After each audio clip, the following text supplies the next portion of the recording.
13(2) of the Constitution, the Senate considered and approved the mediated version of the Division of Revenue Bill, National Assembly Bill number 10 of 2025 in the form developed and agreed by the Mediation Committee. Honorable members, you will also recall that the bill was committed to a mediation committee pursuant to Article 112(2)(b) of the Constitution, following the National Assembly's rejection of Senate amendments to the bill on Tuesday, 3rd June 2025. Consequent to this, the House considered the report of the Mediation Committee and approved the mediated version of the bill on Thursday, 19th June 2025 in the form developed by the Mediation Committee. Honorable members, the approval of the mediated version of the Division of Revenue Bill 2025 by both Houses of Parliament concluded its bicameral consideration in this regard, and in accordance with the provisions of Article 113(3) of the Constitution, I did present the bill to His Excellency the President for assent, and the bill was subsequently assented to and is now an act of Parliament. The House is accordingly guided. Members at the bar, take the nearest seats.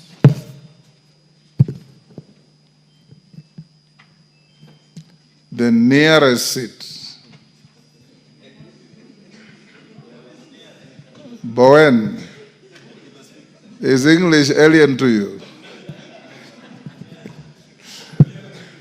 The nearest to the speaker.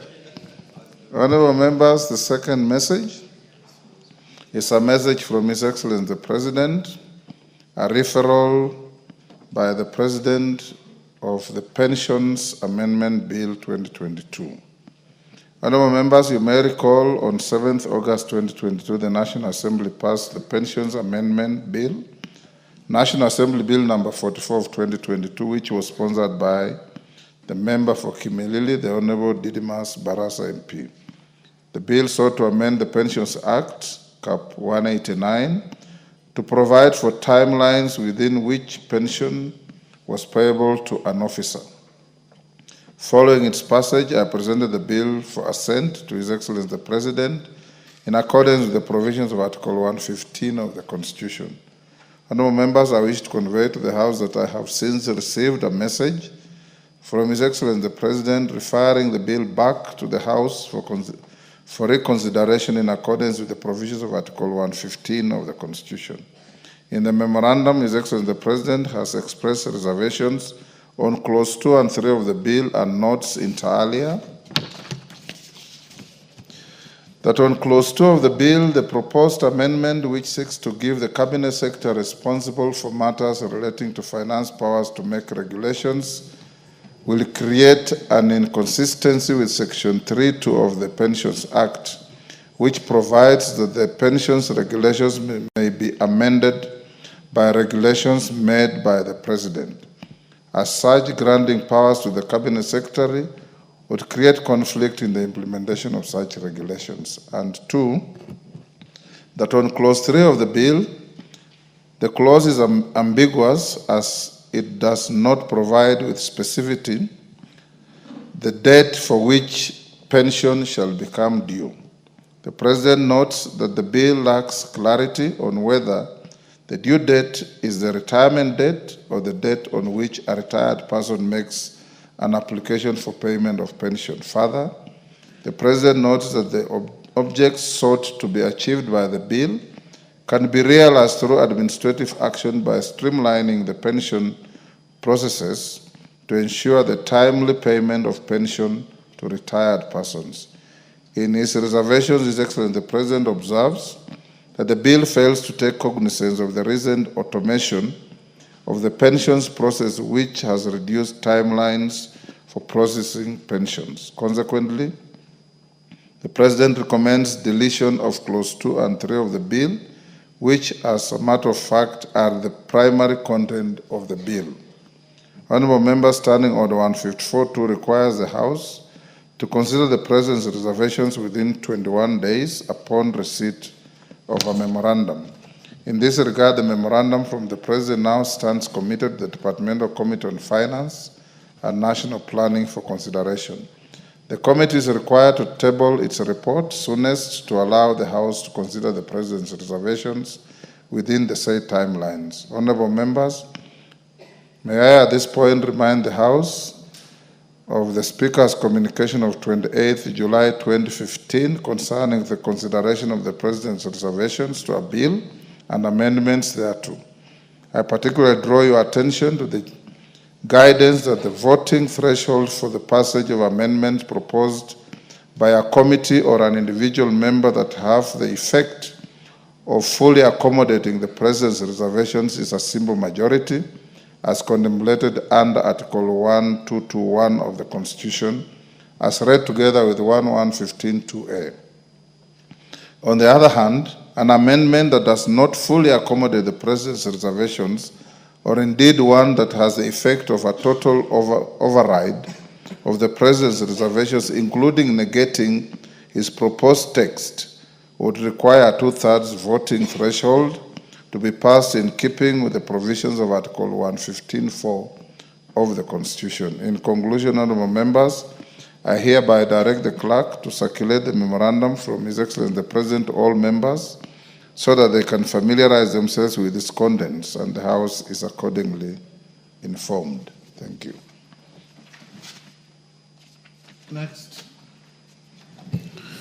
Order number 4, petitions. Order number 5, papers. Majority Leader.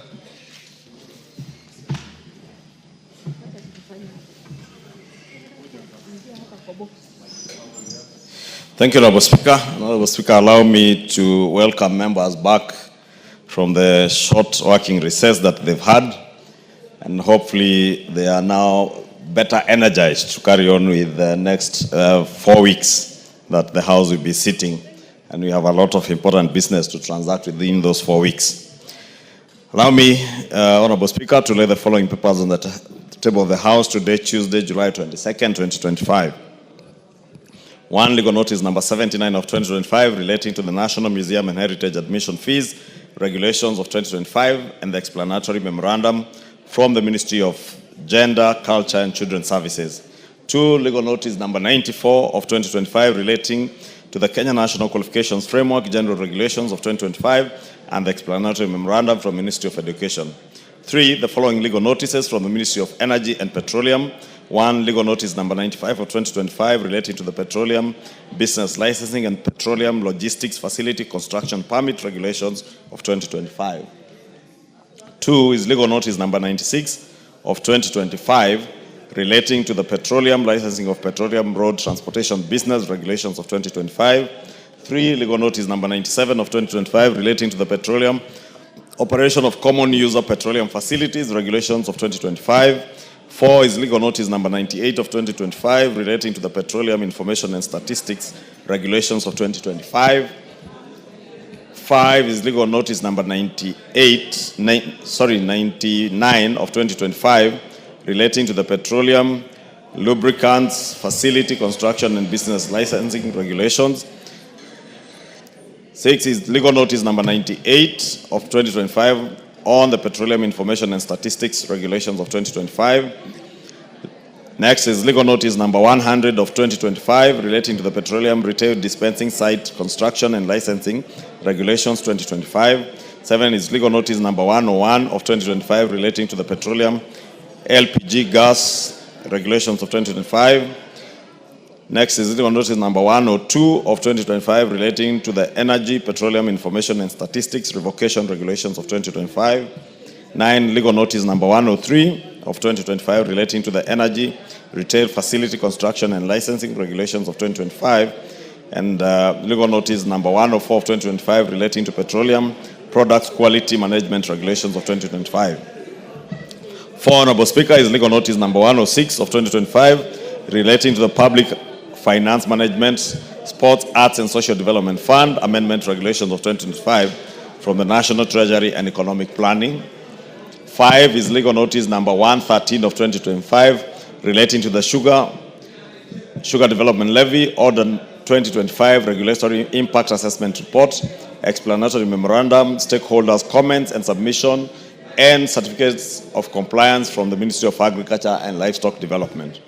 6 is legal notice number 114 of 2025 relating to the Affordable Housing Regulations of 2025 from the Ministry of Lands, Public Works, Housing and Urban Development, and the following accompanying documents.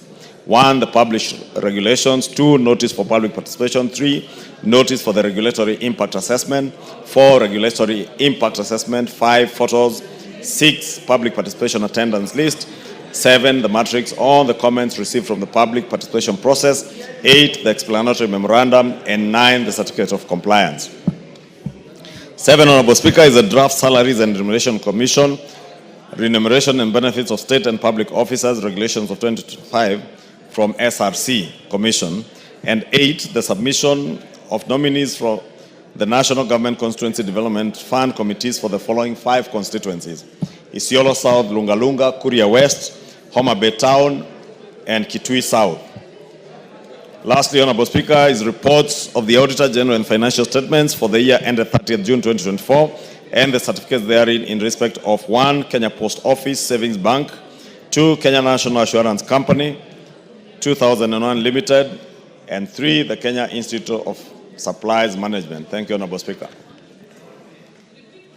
Thank you, Majority Leader. Chairperson, Departmental Committee on Regional Development. Yes, Honorable Milemba. Honorable Speaker, I just seek for your indulgence on the issue of the presidential memorandum, because the members may not be aware of the bill that you did take to the president, the one that was sponsored by Baraza.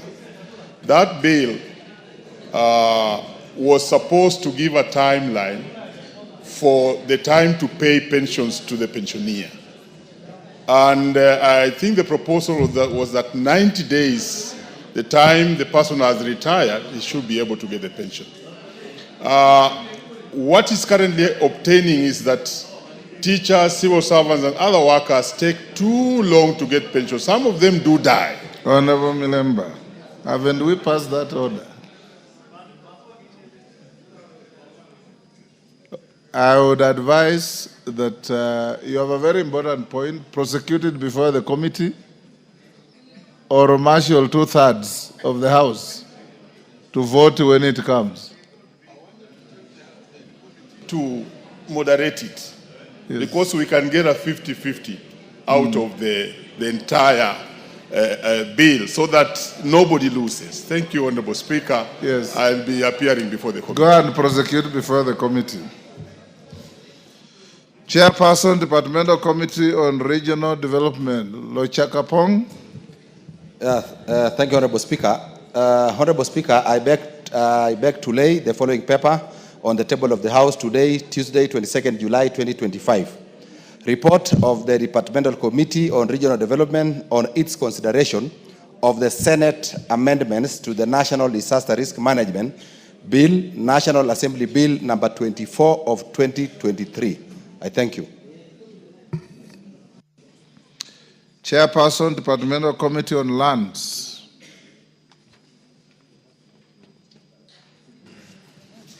Thank you, Honorable Speaker. Honorable Speaker, I beg to lay the following paper on the table of the House today, Tuesday, 22nd July 2025. Report of the Departmental Committee on Lands on its consideration of the President's memorandum to the National Land Commission Amendment Bill, National Bill number 43 of 2023. Thank you, Honorable Speaker. Thank you. Honorable members, before the next order, allow me to acknowledge in the Speaker's Gallery, Kianjata High School from Oljolorok, Nyandarua, Kituro JSS from Baringo Central, Baringo, and in the public gallery, a Journey to Africa group from the United States of America. You should have a good habit of welcoming visitors. We have Borabu Retired Head Teachers Association from Borabu, Nyamira, and Kipchoi Shokino JSS from Mosop, Nandi. On my behalf and on behalf of the whole House, we welcome the visitors to the House of Parliament for the proceedings of this afternoon. Honorable Osero from Borabu, you've asked me to give you a minute to welcome your retired teachers. Thank you, Honorable Speaker. Somebody is saying those are my age mates. Yeah, those are my age mates. I wish to welcome Borabu retired teachers. These are teachers who've come together in retirement and enjoy life and see the products of their students as it may be. These teachers, Mr. Speaker, I remember when I don't know whether I was in Singapore or one of those East Asia countries. A teacher there is called by the name Leader of the Nation. I think Komboko Milemba you can support. Leader of the Nation. That is what a teacher is. And we are proud to have them here. Feel welcome. And as you travel home, travel with journey masses. Thank you very much, Mr. Speaker. Honorable Osero. Next order. Order number 6, notices of motion. Order number 7, questions and statements. Honorable members, I have 7 listed statements, 2 requests, 5 responses. Question number 1, statement number 1, Mashua Waithaka, member for Kiambu. Thank you, Honorable Speaker. Honorable Speaker, pursuant to the provisions of Standing Order 44-2C, I wish to request for a statement from the chairperson of the Departmental Committee on Labor regarding insurance compensation to the family of the late PC Patrick Gishuru Ryungu. Honorable Speaker, the late Mr. Patrick Gishuru Ryungu, who was a presence officer of staff number PF 20060-72940/33782, lost his life through a tragic road accident along the Kiambu-Nairobi Highway on 21st August 2021. He was survived by his spouse, Ms. Charity Mlongo Zuma, and their 3 children. Following his demise, the family lodged a compensation claim in accordance with the Works Injury Benefits Act Cap 236 under reference ML/WIBA/DC/02/2021. On 2nd August 2022, the Ministry of Labor and Social Protection approved the said compensation, but to date, the family is yet to receive the money. The inordinate delay has negatively affected the livelihood of the family of the late PC Gishuru, given that the family depended on the deceased for upkeep. Honorable Speaker, it's against this background that I request for a statement from the chairperson of the Departmental Committee on Labor on the following. 1, the status of compensation to the family of the late PC Patrick Gishuru Ryungu, a presence officer staff number PF 20060-72940/33782, which was launched through claim reference ML/WIBA/DCI/02/2021. 2, the timeline within which the government intends to conclude the process of disbursement of the said compensation to the family of the late PC Patrick Gishuru. And 3, a detailed report on the similar insurance claims, pending payment, and the measures that the government is taking to offset the claims as soon as they are lodged. Thank you, Honorable Speaker. Thank you, Honorable Waithaka. Chair Labor and Social Protection,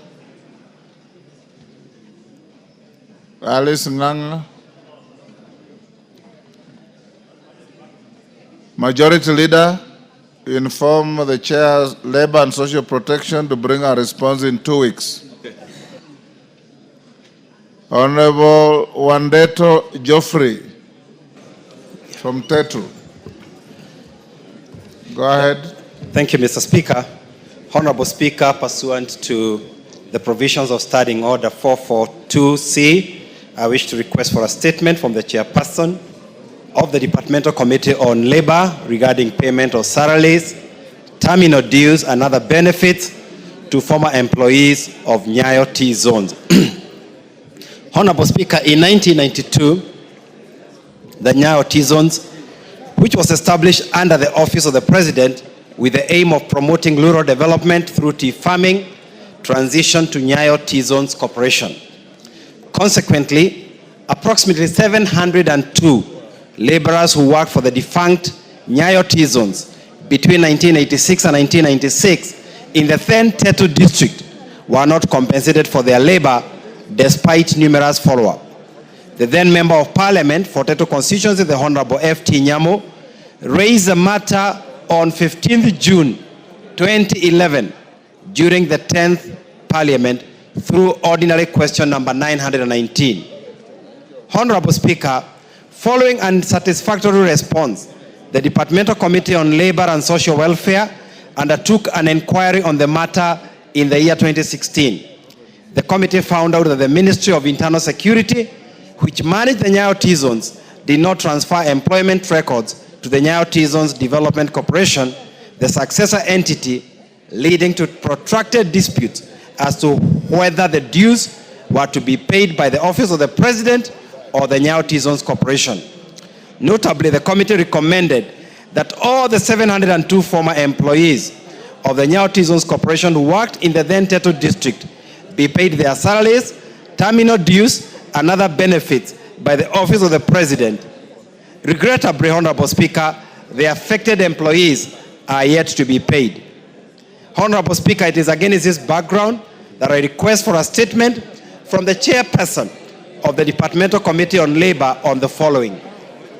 A1, a report on the progress made on the settlement of salaries, terminal dues, and other benefits owed to the 702 employees of the Nyayo T Zones who worked in the then Tetu district.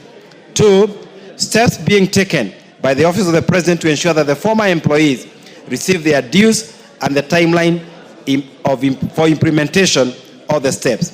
I thank you, Honorable Speaker. Thank you, Honorable Wandeto. Labor, Majority Leader, inform the Chair Labor once again to bring the response to Honorable Wandeto and the House in 2 weeks.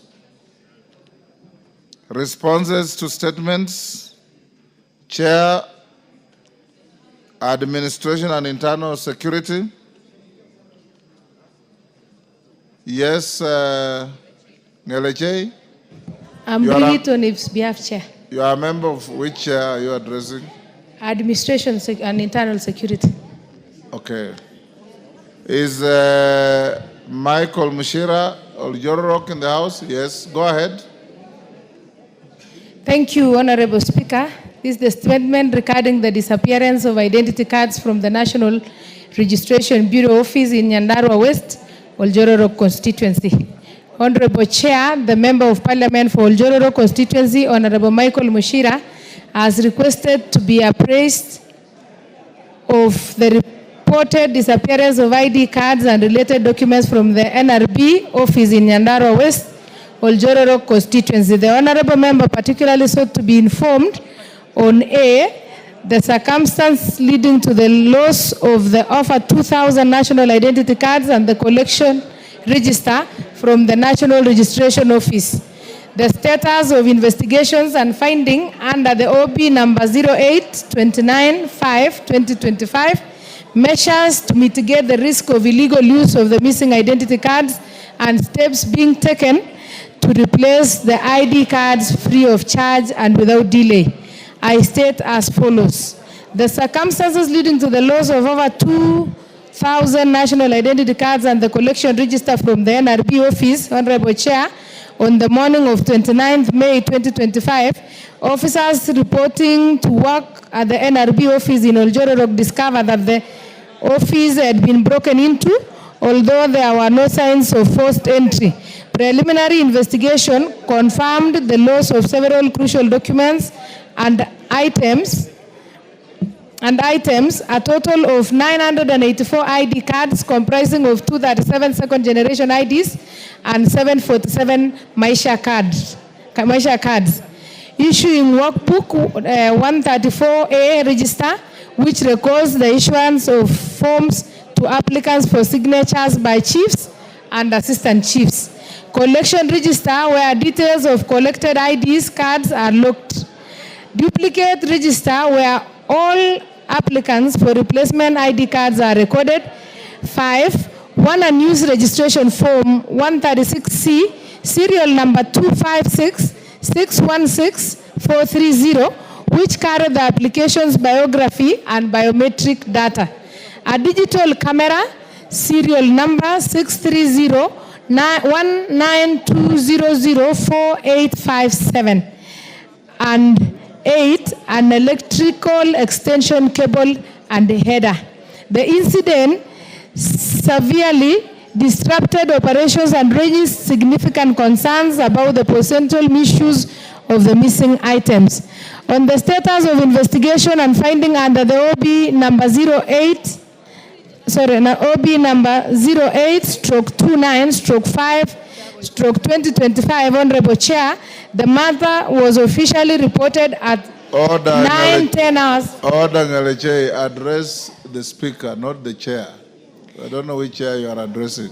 Noted, Honorable Speaker. Honorable Speaker, the matter was formally reported at 9:10 hours on 29th May 2025 at Oljororok Police Station by OB number 082905-2025. The DCI Nyandarua West Sub-County has taken up the case. Investigative actions taken include recording statement from all the officers stationed at Oljororok National Registration Bureau office, seizure and examination of office keys. Order. Yes, Honorable Zamzam. What's the point of order? Hold. Mheshimiwa Spika, Mheshimiwa Ngelechei anazungumza mambo mazuri sana, lakini anazibwa hapa. Hata kuna mazungumzo yanaendelea, Mheshimiwa Spika. Kwa hiyo mimi naomba apewe nafasi aweze kutoa mambo yake kwa nafasi nzuri. Asante sana Mheshimiwa Spika. Thank you. The culprit has fled. Go on, Ngelechei. Asante Mheshimiwa Samsam. I was really straining. I was reading on the status, I was responding on the status of the investigation and finding under OB 829/5/2025. And Honorable Speaker, the recording statement from all the officers stationed at Oljororok NRB has been taken. Seizure of examination of office keys and the office mobile phones. These items have since been returned. As such was also conducted at the residence of the officers who last secured the office on the evening prior to the break-in. A normal operation have resumed at the registration office pending the conclusion of the investigation. Measures, response number C, measures to mitigating the risk of illegal use of missing ID cards. Honorable Speaker, to safeguard public interest and national security, the Nyandarua West National Registration Bureau Office has instituted a register to record all reports made by the affected applicants. For each case, the serial number of the missing ID card, the applicant's name, and the type of the applications are captured.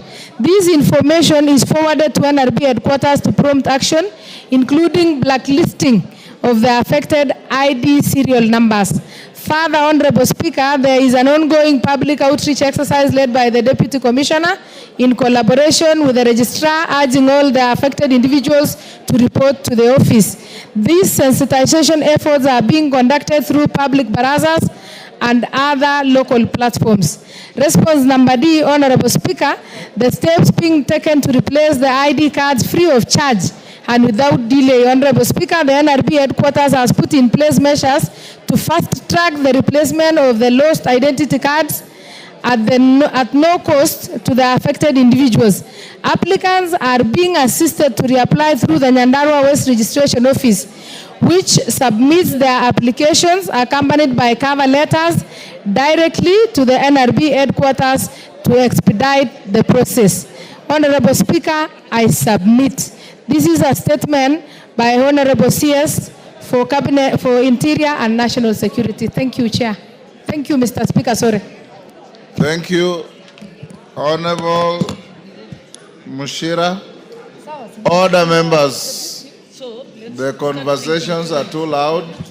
Will every member on their feet take seats? Order. Members on their feet, take your seats. You are causing a lot of disorder in the House. Yes, Honorable Mushira.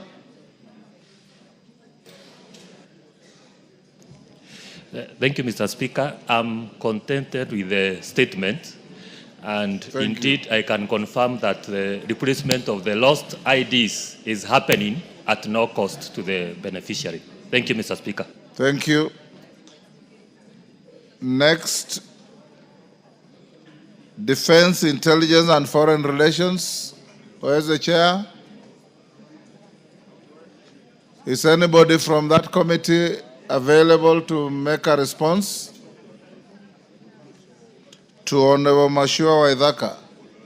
Yes, Kandie, you are a member of the committee?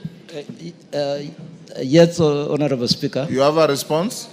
No, Honorable Speaker.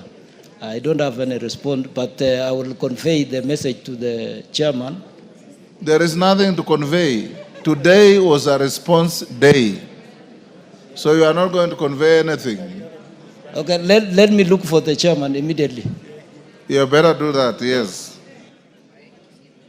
Honorable Waithaka, you hold in case he comes in. Give Honorable Waithaka the mic. Yes. Thank you, Honorable Speaker. I would like to say that you asked that we get a response when we came back from recess, which is today. I'd like to report, Mr. Speaker, that the family is in great distress. And I was thinking that because the person who disappeared in the United States of America, we were hoping that since the United States has a very good system of monitoring people, that by now we'd have gotten a response. So, Mr. Speaker, I would urge that we get a response in the shortest possible time so that the family can know the fate of their father. Thank you, Honorable Waithaka. Kandie, inform your chairperson that this response will be released tomorrow morning. Make sure he's here to give a response. Response to Ekwam Nabwin, Turkana North. Is Nabwin in the house?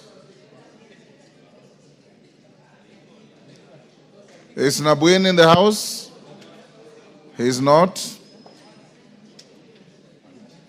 Committee chair? Yes. This one, the committee chair is not there. The questioner is not there. So we leave it in limbo. They'll seek in the table office to be relisted at an appropriate time. Next, yes, Millie?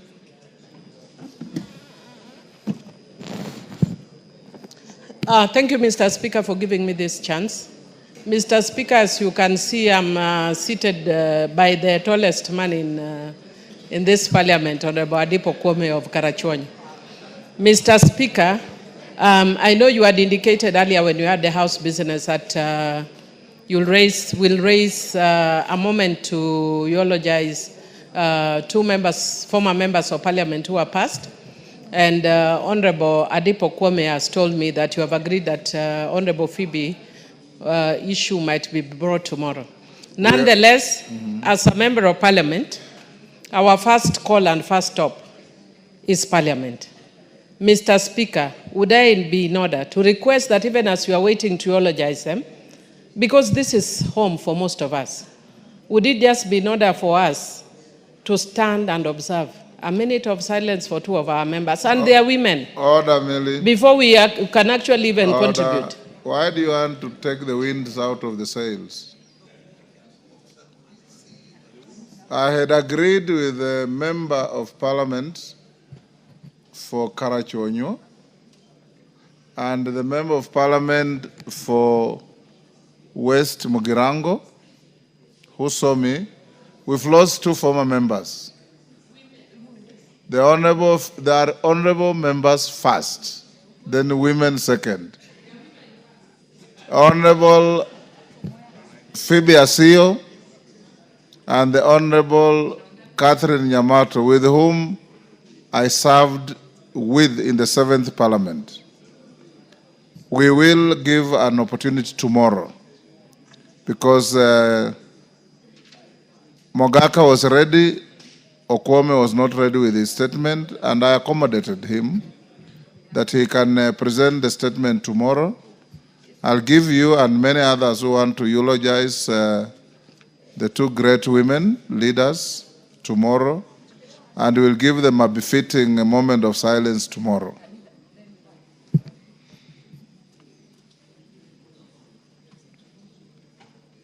The next is lands. Is the chair lands in the house? Yes, you are, Honorable Nyamoko. Samuel Arama is in the house? Samuel Arama? Honorable Nyamoka, I know the response belongs to the House, but to be fair to the member who saw the statement, in case he has supplementary questions, I direct that the matter be put on the order paper on Thursday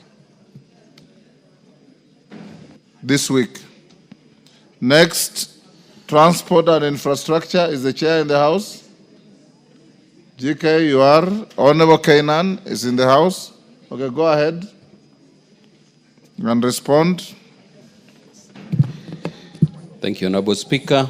Honorable Speaker, on Wednesday, 16th April 2025, the member for Eldas constituency, the Honorable Dr. Aden Kenan, MP, requested for a statement from the chairperson of the Departmental Committee on Transport and Infrastructure regarding the progress made in tarmacking of Wajir, Griftu, Eldas, Bumna, Bute, Moyale, Ethiopia, that is A14 International Track Road.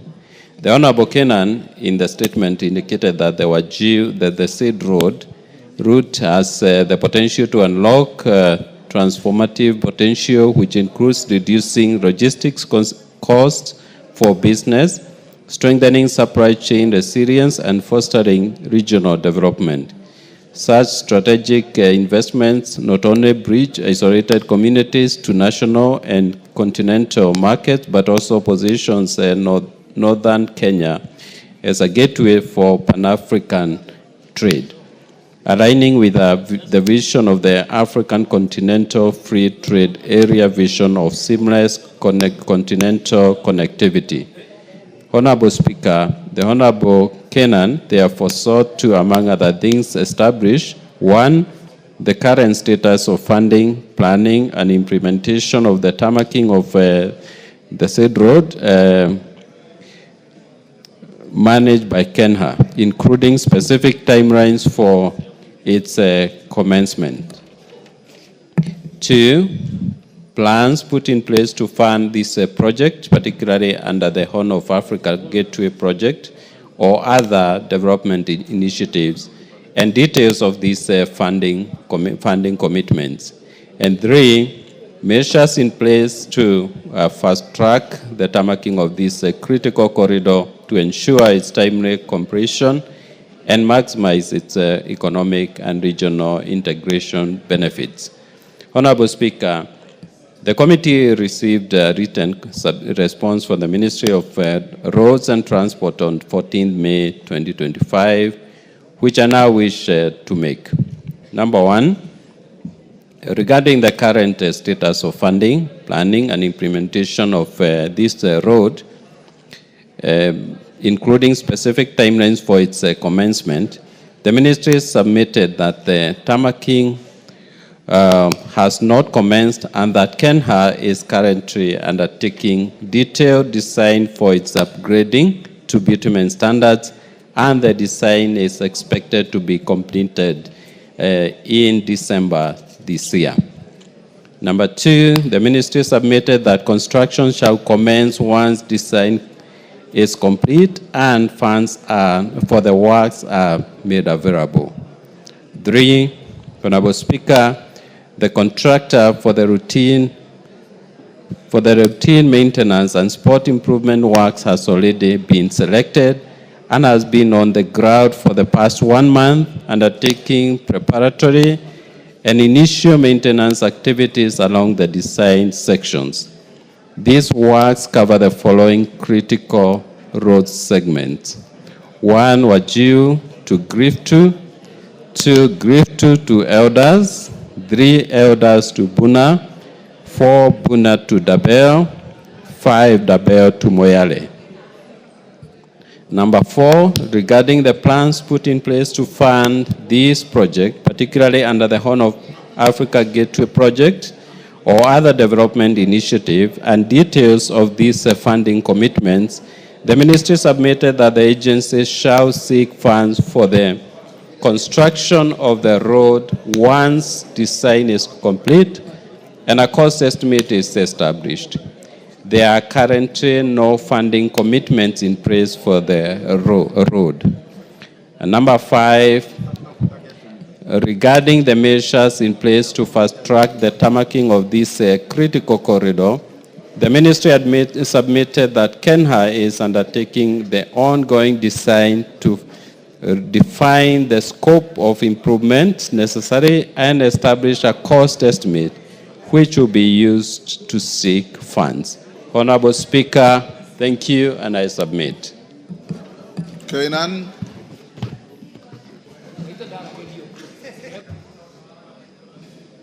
Mr. Speaker, I'm sure from where you sit, you must be very dissatisfied with this answer. This answer is half a paragraph. The Speaker is not a participant. I'm sure the Speaker also is a human being, and as a person who has used that road, in your earlier life as a lawyer, you must be familiar with that particular road. That road, Mr. Speaker, there was an engagement between the Kenyan government and the Ethiopian government in the early 70s, Mr. Speaker, when Mr. Kibaki was the Minister for Finance under the leadership of the late Haile Selassie and under the leadership of the late President Kenyatta. Mr. Speaker, this answer on the face of it, my good friend, Mr. Speaker, could you please ask the members to consult in low tones? Members, reduce loud consultations. Mr. Speaker, this answer has not attempted, and I'm sure Chairman GK is familiar with this because he comes from a region which has a lot of tarmac roads, Mr. Speaker, a region that has been privileged, a region that is lucky. Honorable Barto, can you tell those members gravitating around you to go and take their seats? Go on. Mr. Speaker, I was just saying, maybe the Honorable GK, coming from a region that is well taken care of in terms of road infrastructure, cannot imagine a road linking Kenya to Addis. From all the way from Addis to Moyale to Wajir, has been at the planning stage since 1974, Mr. Speaker. I'm sure I don't know whether Mr. GK was born then. From 1974 to date, Mr. Speaker, is over 50 years. We are still planning. We are still planning. And yet, our number one foreign policy, Mr. Speaker, is economic diplomacy. Ethiopia has a population of over 150 million people. If we cannot plan for that road, Mr. Speaker, meaning therefore, and we have concentrated all our road infrastructure to a region just here, Mr. Speaker, meaning we have become an inward-looking nation, Mr. Speaker. Isn't it the high time that we declare this answer, Mr. Speaker, as a not answer at all, and the Honorable GK to go back to the ministry and get an answer that really attempts to address this historical problem, Mr. Speaker, because it says, Mr. Speaker, you look at it, this answer, I don't know who wrote this. I'm sure the Honorable Chirchir did not go through this. If indeed he did, and I know he's very sympathetic to our region, he will have drafted a different answer. Because what I wanted is to find out whether there is any planning. Even the statement on planning is contradictory. One says it's been planned, the other one says the planning will be ready by 2025, Mr. Speaker. When you plan for something, then there must be the next stage. Mr. Speaker, will I be right to ask the chairman to go back and get a satisfactory answer that will not only address the needs of the people of Wajir, Marsabit, but will also link us to that critical country called Ethiopia, which is a neighbor, which is a highly potential trade area, Mr. Speaker, for our country. Mr. Speaker, the second bit, Mr. Speaker, on this, one of the reasons, Mr. Speaker, why we decided to have many different agencies under the road sector, in particular Kenya and Kera and Kura, is to address specialized needs of the people of Kenya, Mr. Speaker. Mr. Speaker, it is the high time that Kenya also, the leadership of Kenya, reflect and put into perspective the needs of that particular region and request the chairman to go back to these people and ensure that this road gets adequate funding immediately. Thank you, Mr. Speaker. Chairman, is it true that you have brought no answer?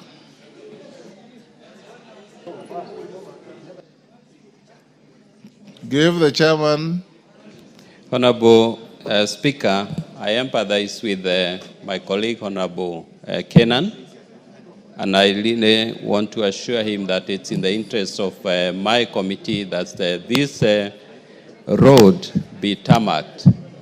But Honorable Speaker, I also want to request my colleague, my senior, Honorable Kenan, to also consider that the ministry has made a commitment in writing that they will have completed the design work by end of this year. And number two, the ministry has indicated that there is some ongoing work happening on this road, and we want to believe that what they have indicated here is what is happening, and they will keep the timelines as indicated. Thank you, Honorable Speaker. Professor. Thank you, Mr. Speaker.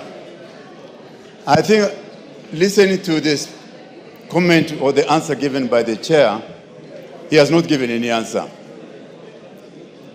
That road, I share that road, at least 65 kilometers of that road in my constituency. And I also want to inform the House that when it rains, the MP for Elders cannot get to his constituency. The MP for Mandera North, Wajir North, cannot get to his constituency just because of the poor state of that road. I think we should not be talking about we are planning. Let's take a much more affirmative action to help the people of Wajir to be connected to the world, to the only tarmac road in the north, so that they can also enjoy what other people have been enjoying. It actually, by making that road at bitumen standard, you are actually opening up the business in that area. Wajir was a very serious capital center for northern Kenya during the colonial days. And it was well connected to Moyale. We cannot continue to wait for plans to be done. And this work which the chairman said that some work is being done, there is no work which has been done. The chairman, if you are not listening, there is no work which has been done, and we need to be made your point. Farah.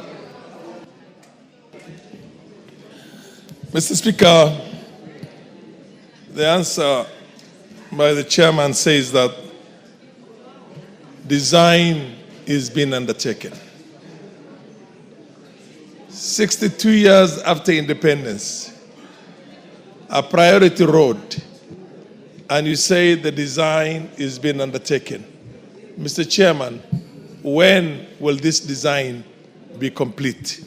Can you give us a time frame on when the design is going to be complete so that we can have a tentative understanding of when the funding can be sourced? Because without the design, the funding cannot be sought. Thank you.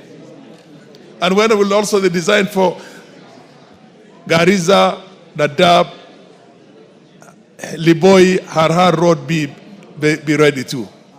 Sane.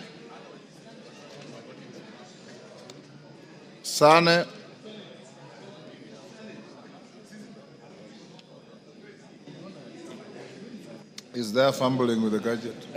Thank you, Mr. Speaker. I'm equally not happy, or rather not satisfied with the response of the committee. I'm a member of that committee. Mr. Speaker, it all talks to the level of marginalization. This road traverses my constituency, 60 to 70% of this road.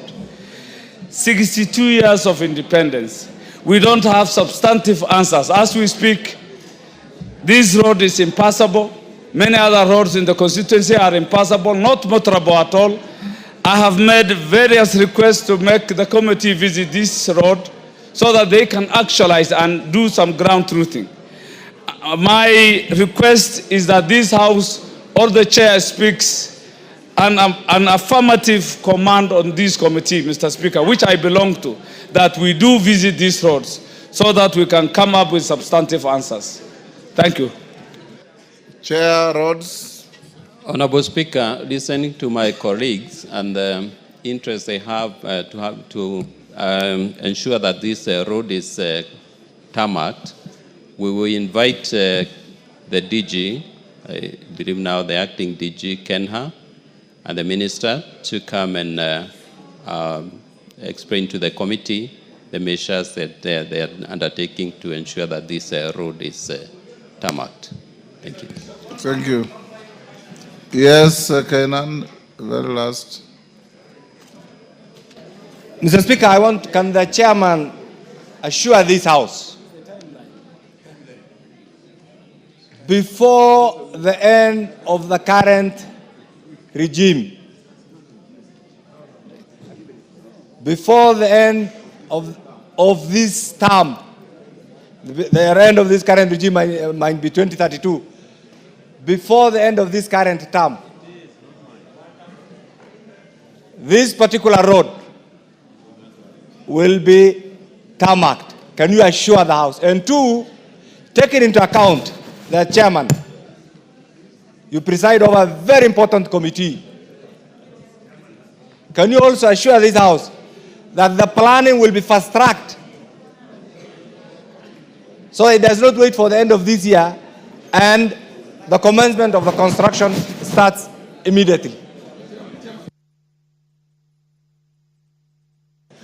Since you're going to have the, thank you, Mr. Speaker. Since you're going to have the DG and the Minister, the Cabinet Secretary most likely available for this, could you do the totality of Northern Kenya? Because the road I talked to you about, the Madogo, Garissa, Dadaab, Liboi, Harhar Road, the design has already been awarded to a company. It's been ongoing now for the last 7-8 months. We expected by more than 7 months. By now it will be ready. When will that design also be ready so that funding can be sourced? In addition to the road that's just been mentioned by the Honorable Kainan, which is equally very, very important. Thank you. To Honorable Farah, I don't think I want to talk about that other road. You will need to ask a question the same way Honorable Kenan has done, and I will respond. I also want to say, Honorable Speaker, that I love the way the regional members of the members of Parliament from this region are united in pushing for their project, for this particular project, another project, and we will not disappoint you as a committee that I had. Honorable Speaker, to Honorable Kenan, I don't think I have the powers to assure the House. The only thing I can do is confirm that together with my colleagues in the Transport Committee, we will do our best to support the tarmacking of this road. Thank you, Honorable Speaker. Thank you. Honorable members, allow me to acknowledge in the Speaker's gallery Changondu Secondary School from Booni, Makwiny. In the public gallery, we have Musibao Primary School from Kinangop, Nyandarua, Gatwamba JSS from Kieni, Nyeri, Sekenani Primary School from Narok West, Narok, Ngumo Boys from Kibwezi West, Makweny, and Teret Secondary School from Njoro, Nakuru. On my behalf and on behalf of the House, we welcome the students, their teachers, and those accompanying them to the House of Parliament. Next order. Hold. Yes, Jared. Mr. Speaker, I thank you for the opportunity, and let me join you in welcoming our colleagues back from recess. Honorable Speaker, I want to thank you specifically for walking this House the journey on reclassification of hardship areas. And through your efforts, Honorable Speaker, you did invite the Prime Cabinet Secretary before this House, who took us through the journey of new reclassification of hardship areas, Honorable Speaker. Honorable Speaker, when the Prime Cabinet Secretary presented here, he did mention the new areas that were yet to be gazetted, but had been identified by the government for gazettement, Honorable Speaker. Honorable Speaker, a week ago, I read that that process has since been suspended. They have suspended gazettement of areas that have already been identified by the government to be hardship areas, Honorable Speaker. Now, the reason that has been advanced is that those who are benefiting and who are to be removed from the scheme have since made noises to the effect that they are not ready to lose, Honorable Speaker. Honorable Speaker, I've got absolutely no problem people retaining what they are getting. But then what is the fate of those who are identified as new beneficiaries by government, Honorable Speaker? And you are not new to this process because you have always stood with us in this journey, Honorable Speaker. Nyando constituency was part of the areas that were newly identified for gazettement. And the expectation out there was that by the end of July, in the new financial year, they were going to have varied pay slips, Honorable Speaker. Now, with this information, it has dampened the spirits of teachers particularly, together with those who serve in the national government or public servants for that matter, that they are now not very keen to what this government talks about, Honorable Speaker. But when the government states an issue, much less by a Prime Cabinet Secretary, Honorable Speaker, it has to be implemented. You cannot walk back on a promise that has been made to people who absolutely need this help, Honorable Speaker. So I need your direction. Honorable Jared Okello, you are prosecuting an argument based on something you read somewhere. Yes. There has been no official communication to that effect. So you probably are flogging a dead horse. Yes. Why can't you, if you need better clarity, frame another request? And I see the majority leader is here, then I can direct him to take an appropriate moment and respond. Because you are saying you read somewhere. Yes. And you are using that as a basis of your authority, contrary to your standing orders. Yes. Yes. Honorable Speaker, whereas I read it in the mainstream media, which has a degree of authenticity, I take your direction as to put probably a supplementary question on this matter so that the leadership of the House can give Go ahead and the right so. answers. I'll approve for you to bring it to the floor. I'll do that right away, Honorable Speaker, and I thank you. Yes, Honorable Milemba.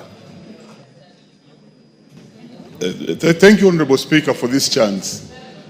On the same matter of hardship allowance, I think the Honorable Jared forgets one thing which I thought should have been fundamental for him to raise. When the Prime Cabinet Secretary was here, the Speaker made a ruling, and I think, Honorable Speaker, I should draw your attention to the ruling that you made. And it was after Honorable Milley spoke about policy changing a law or an act. And you ruled that before the matter is handled beyond a certain stage, it's brought back to the House.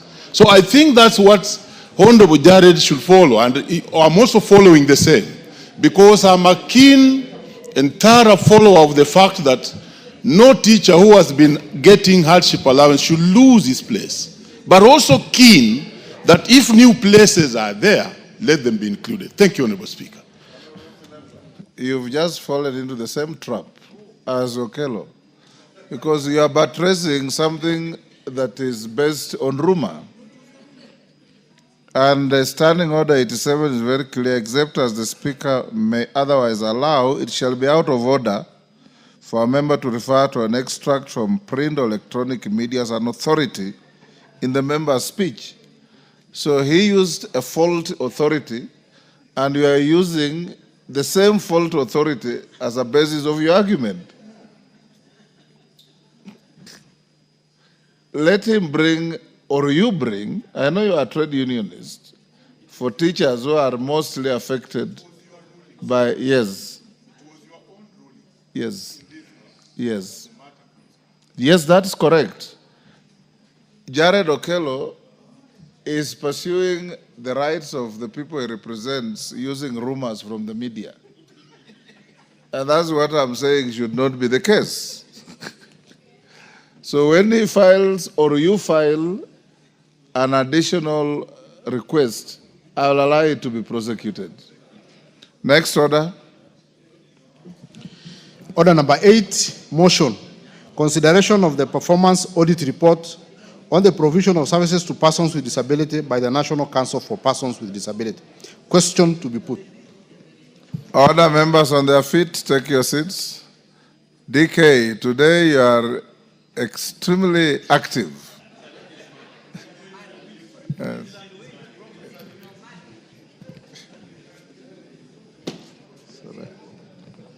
Honorable members, we will now put the question at order number 8, which is that this House adopts the report of the Public Investments Committee on Social Services, Administration and Agriculture on its consideration of the performance audit report by the Auditor General on the provision of services to persons with disabilities by the National Council for Persons with Disabilities, laid on the table of the House on Tuesday, 30th July 2024. As members of that opinion say aye. Will those of the contrary opinion say nay?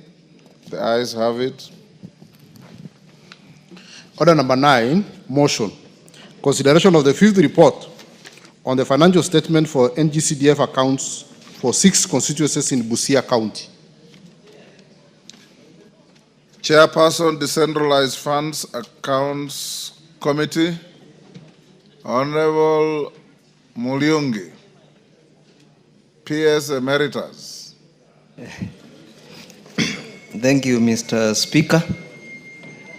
Mr. Speaker, I beg to move that this House adopts the 5th report of the Decentralized Funds Accounts Committee on its examination of the audited financial statements for the National Government Constituencies Development Fund for 6 constituencies in Busia County for the financial years 2013-14, 2014-15, Order, Honorable Mulyungi, read the motion as framed on the order paper. I beg to move the following motion, then read the motion as it appears on the order paper. Honorable Speaker, I beg to move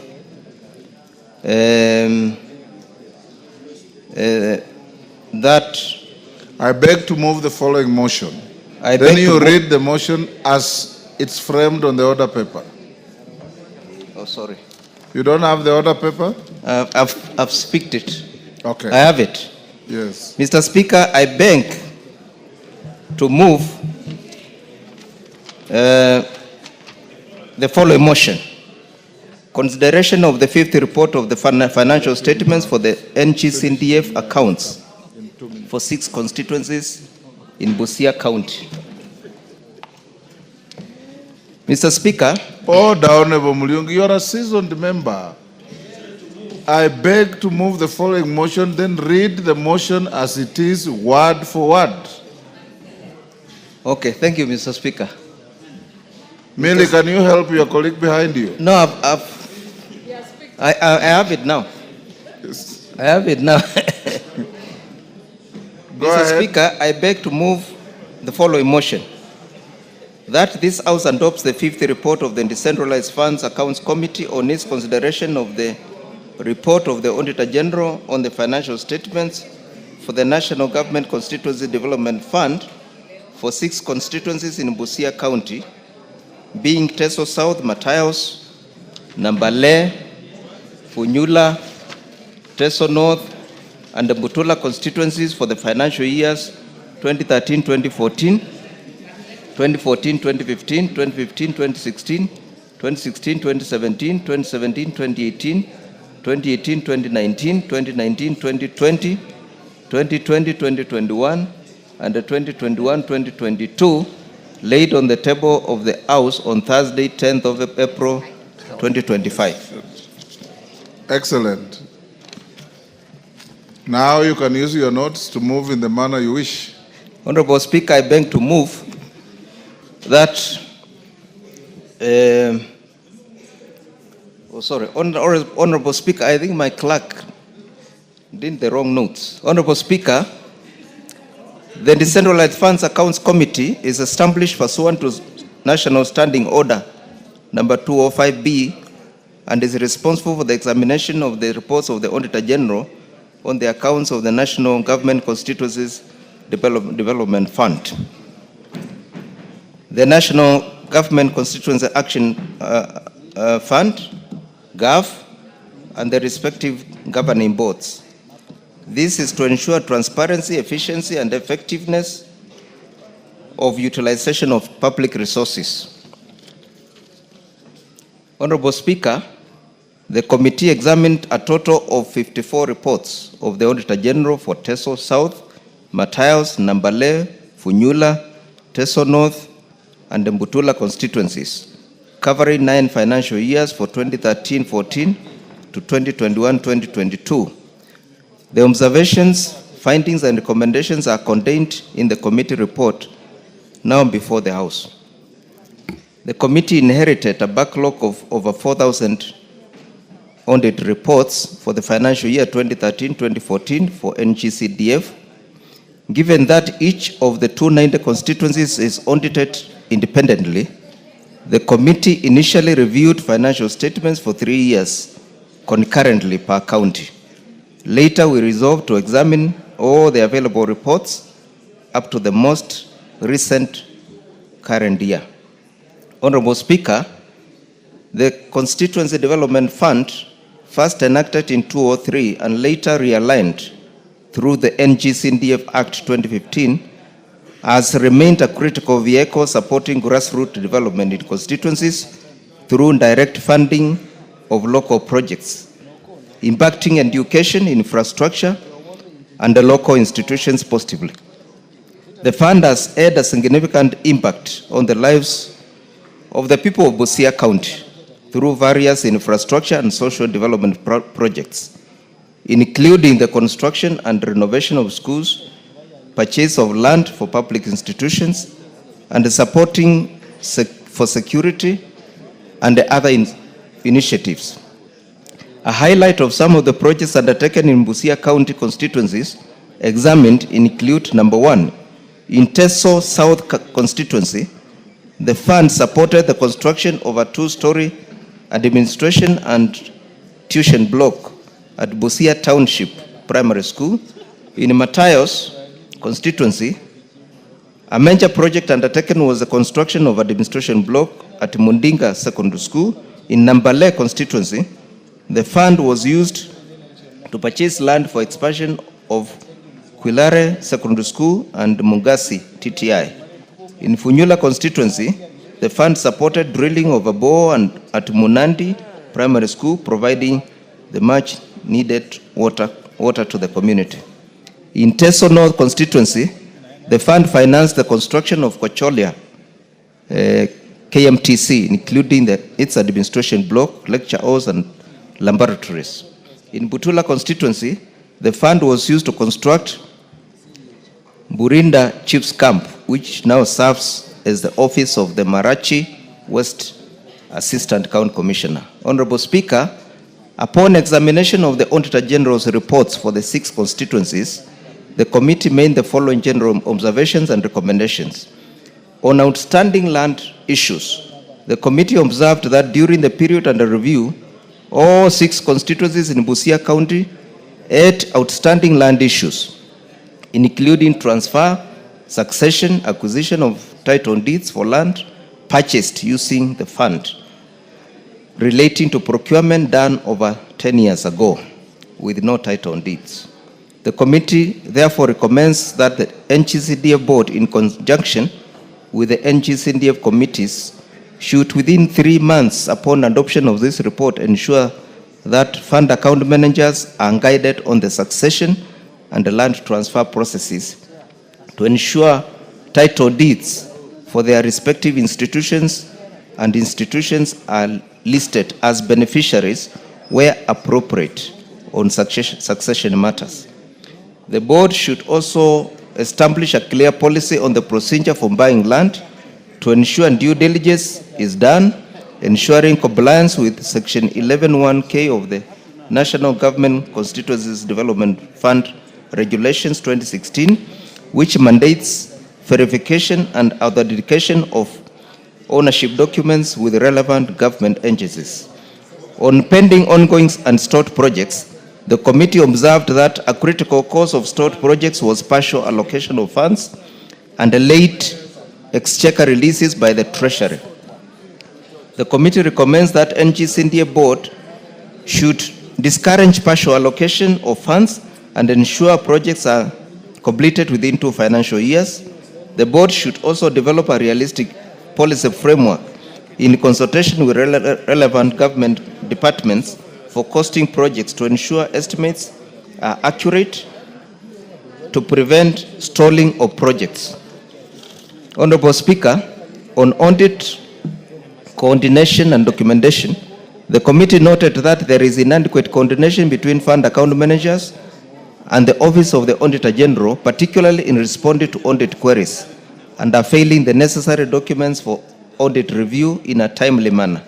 The committee recommends that NGCDF board issues administrative guidelines to ensure fund account managers maintain original project files at the NGCDF office to ensure they are available for audit. Further, constituency committees should employ qualified accountants to strengthen financial management. Honorable Speaker, on non-compliance with procurement laws, the committee observed that management and the project management committees, some of them failed to comply with the Public Procurement and Asset Disposal Act 2015. The committee recommends that the NGCDF board, in consultation with the Public Procurement Regulatory Authority, conducts continuous capacity building for all fund account managers and PMCs on procurement laws and regulations. On allocation of emergency funds, the committee observed instances where funds were allocated for non-emergency purposes. The committee recommends strict adherence to Section 6.2 and 813 of the NGCDF Act 2015, which outlines the conditions for allocation and use of emergency funds.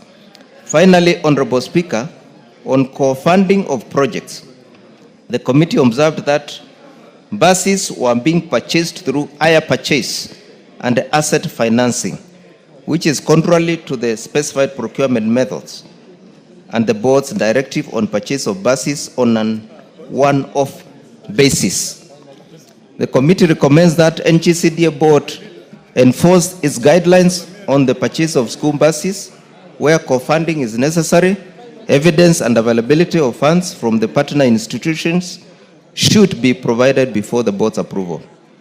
Honorable Speaker, the committee recommendations in this report are aimed at enhancing accountability, transparency, and efficiency in the management of the National Government Constituencies Development Fund in Busia and the development outcomes in our constituencies throughout the country for oversight by the NGCDF. Honorable Speaker, I beg to move and request Honorable Muthoni Kiara to second the motion. I thank you, Honorable Madam Speaker. You can call the seconder, but before that, allow me to recognize the presence of the following schools which are seated in the public gallery. Harmony Hills Academy from Naivasha constituency, Nakuru County. The Link Group from Mumias constituency, Kakamega County. And Nyahururu Highway JSS from Daragwa constituency in Nyandarua County.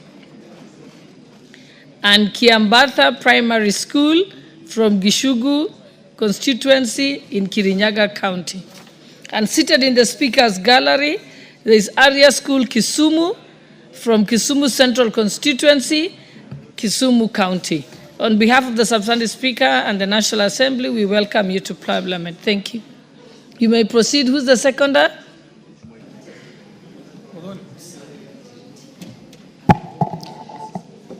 Thank you, Madam Speaker. Madam Speaker, the decentralized committee did interrogate and look at the audited report of Teso South, Matayas, Nambari, Funyula, Teso North, and Butura constituencies in Busia County. Honorable Speaker, the committee were examining the audited accounts, invited both current and former fund account managers, as well as the Chief Executive Officer of the NGCDF board to clarify issues raised by the Auditor General. The committee made observations and recommendations for the respective constituencies based on the nature of the audited issues raised. Honorable Speaker, it is very evident that a majority of the issues that were raised did cut across all the constituencies, Honorable Madam Speaker. And one of the major issues that was raised is the issue of land, which has been mentioned, Honorable Speaker, and the issue of land has become very emotive in almost all the constituencies where land is purchased, but eventually it lacks documentation. Honorable Speaker, with this, Honorable Speaker, widespread anomaly, the NGCDF board has been advised to fast track on the sale documents and ensure that all land purchased as required documents. Honorable Speaker, matters of great concern is failure of the fund managers to submit the necessary documents for audit review at the time of the audit. The fund account managers are well trained, but they know all the documents that they are supposed to availed during the time of audit, but Honorable Speaker, more often than not, these documents are not availed. Further, Honorable Madam Speaker, the committees recommended that all the PMCs, the project managers, they are well trained and well versed on their law as the PMCs at the constituency level. Honorable Speaker, to prioritize proper audits, Honorable Speaker, the committee recommended that all the documents be availed at the time of audit. The committee further argues improved coordination between the Office of the Auditor General and the offices of the fund account managers.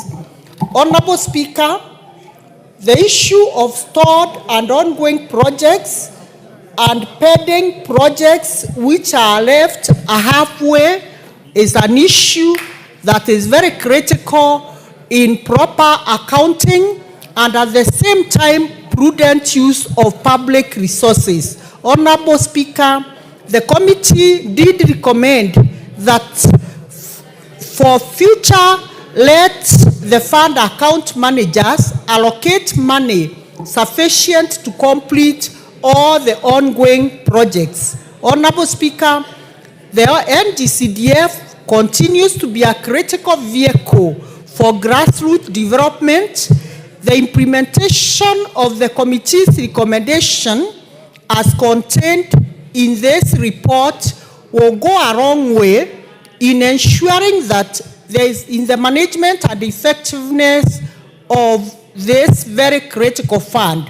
It is worth noting, Honorable Madam Speaker, that among the tangible projects that are physically visible in our country across all constituencies are projects which are implemented using the NGCDF fund. Honorable Speaker, it is therefore very, very necessary that we ask all the MPs to do proper oversighting so that they can ensure that service delivery is timely to strengthen the accountability of this fund. Honorable Speaker, I second.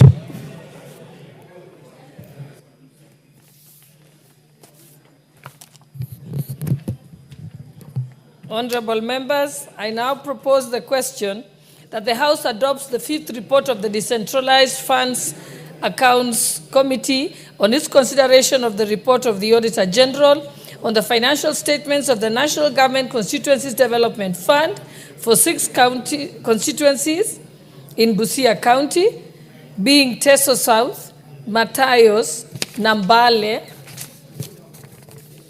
Funyula, Teso North, and Butula constituencies for the financial years 2013-2014, financial year 2014-2015, financial year 2015-2016, financial year 2016-2017, financial year 2017-2018, financial year 2018-2019, financial year 2019-2020, financial year 2020-2021, and financial year 2021-2022, laid on the table of this House on Thursday, 10th April 2025.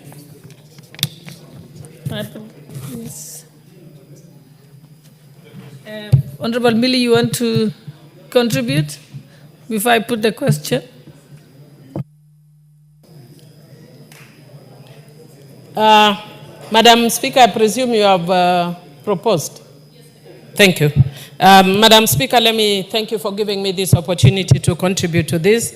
Madam Speaker, I want to thank the committee for that report in relation to NGCDF utilization in the constituencies in Busia County.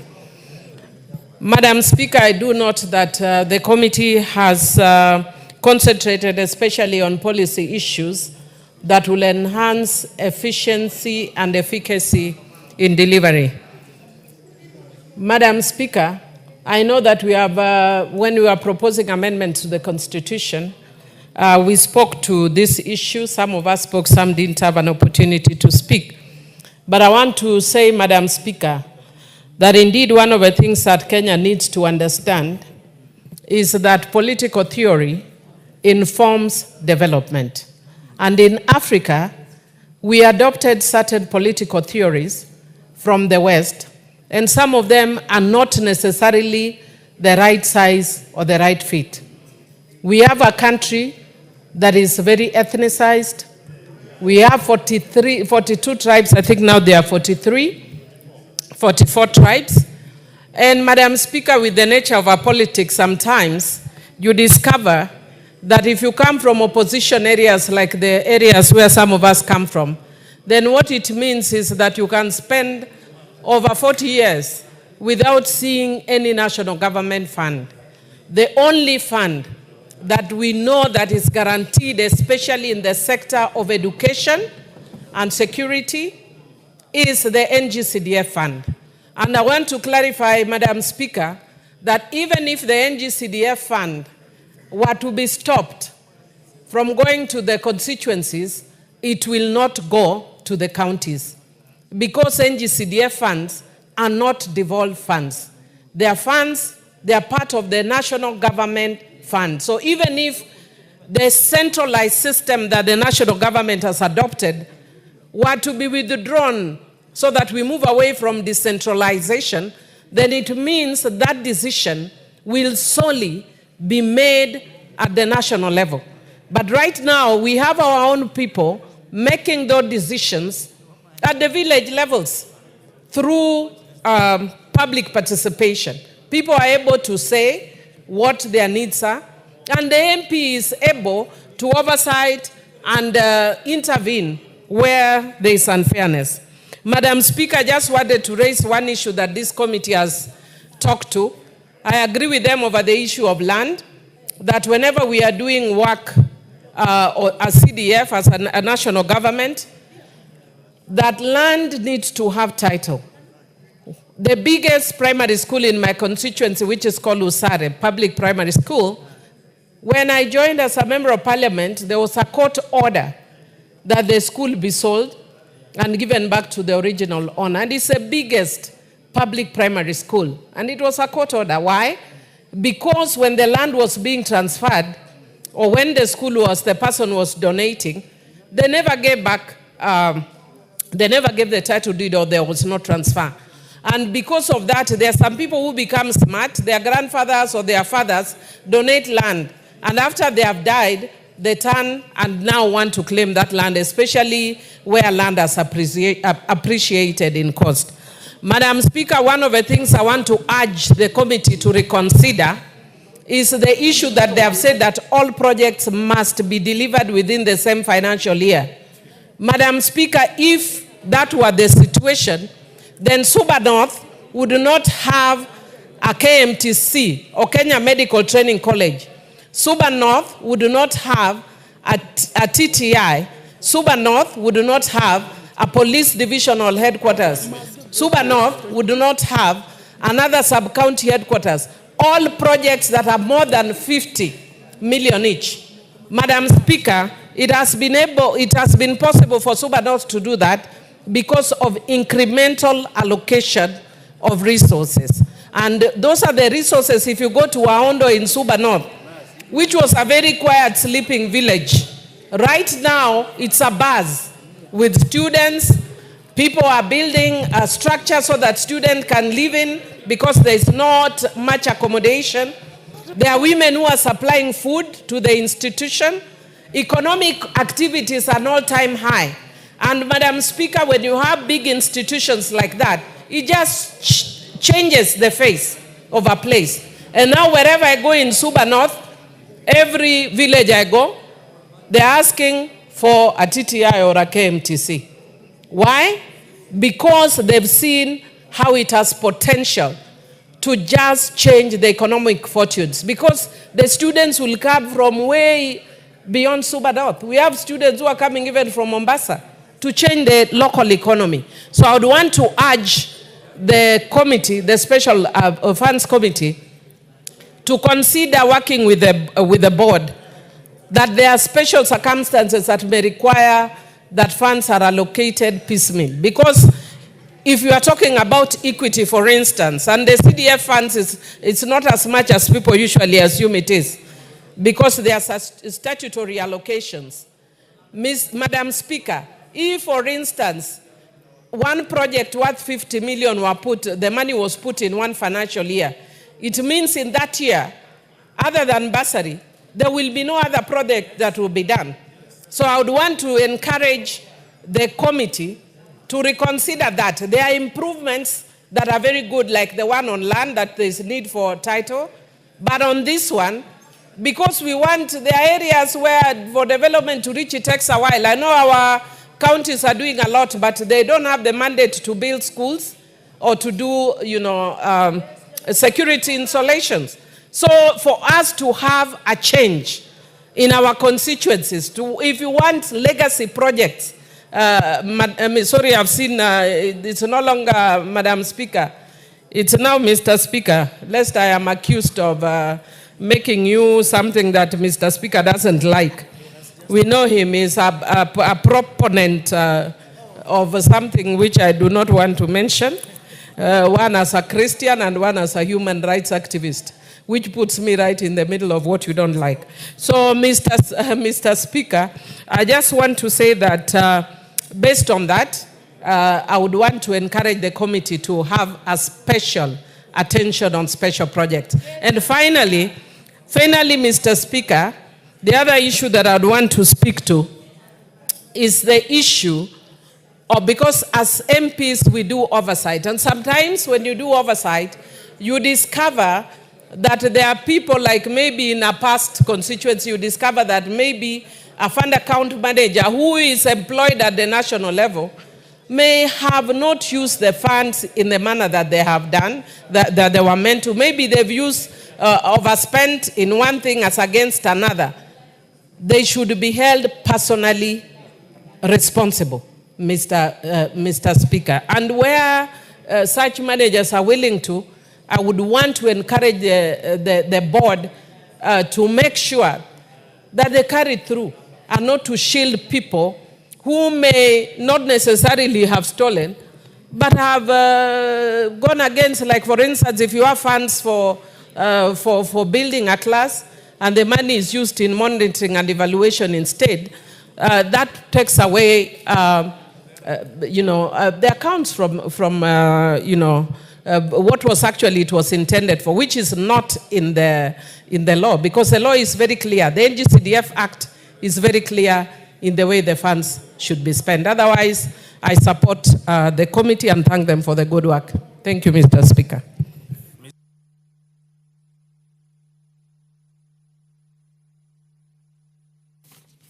Yes. The Honorable Gitonga Murugara, you want to speak to this? Certainly not interested. The Honorable Zamzam Chimba. Asante sana Mheshimiwa Spika, na mimi niweze kupongeza kamati ambayo inashughulikia masala ya NGCDF na NGAF. Mheshimiwa Spika, Mheshimiwa Spika, ni dhahiri kuwa kamati ambayo inashughulikia mambo haya ya kuweza kupeleka maendeleo kule mashinani inafanya kazi nzuri sana Mheshimiwa Spika. Na mimi nilikuwa napenda sana kuzungumzia ili Wakenya waelewe. Wajua vita vimekuwa vingi hapa, wanalaumu wabunge, si wabunge ambao wanafanya, kuna kamati ambayo inasimamia haya maendeleo. Hata katika NGAF, sisi kina mama 47 groups zikisha apply ile pesa ya NGAF kwa katika board, wao wanatuletea sisi check, tunaweza kupeleka tu Mheshimiwa Spika.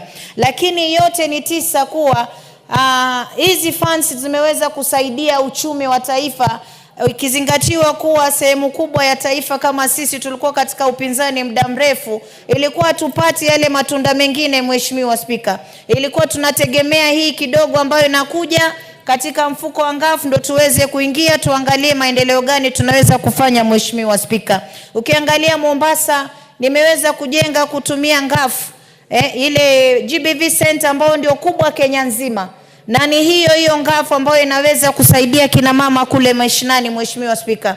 Kwa hiyo na mimi pia ningeweza kusema kamati hii iangalie Kina mama pia tutamani kujenga sehemu, lakini kupata ile hatimiliki inakuwa shida. Kwa hiyo kama kuna namna ambayo wanaweza kutuita pia sisi kina mama 47 tukakaa chini tukajua kamati inaweza kutusaidia namna gani, pia nitaweza kushukuru Mheshimiwa Spika. Na kama alivyosema mtangulizi wangu, yani maendeleo kwenda mashinani ni kuwezesha ile NGCDF iweze kushika mpaka kule chini kama ilivyo Mheshimiwa Spika, wala wasiweze kupokonywa Mheshimiwa Spika. Itakuwa wabunge nao pia wanaangaliwa kila sehemu, anaambiwa hapa hakuna shule, hapa hakuna ofisi za maskari, hapa hakuna ofisi ya chief. Unapata hawa waheshimiwa wabunge ndio wameweza kuangalia, oversight, kuhakikisha kuwa haya maendeleo yanafika mashinani Mheshimiwa Spika. Na mimi napenda kusema waachiwe hii mambo ya CDF,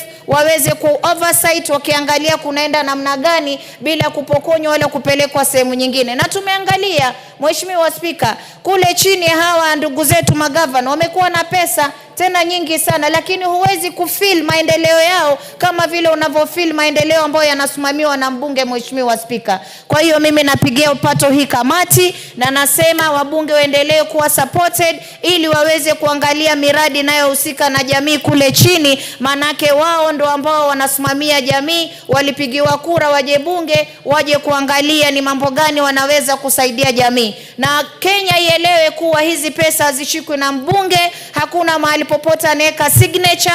Mbunge yeye ana oversight tu kuhakikisha yale maendeleo ambao wananchi wamemuomba, na ameenda kwenye vikao kuangalia kuwa wananchi wanataka hili na lile liwe imetimika na wao wameweza kupata maendeleo. Asante sana Mheshimiwa Spika.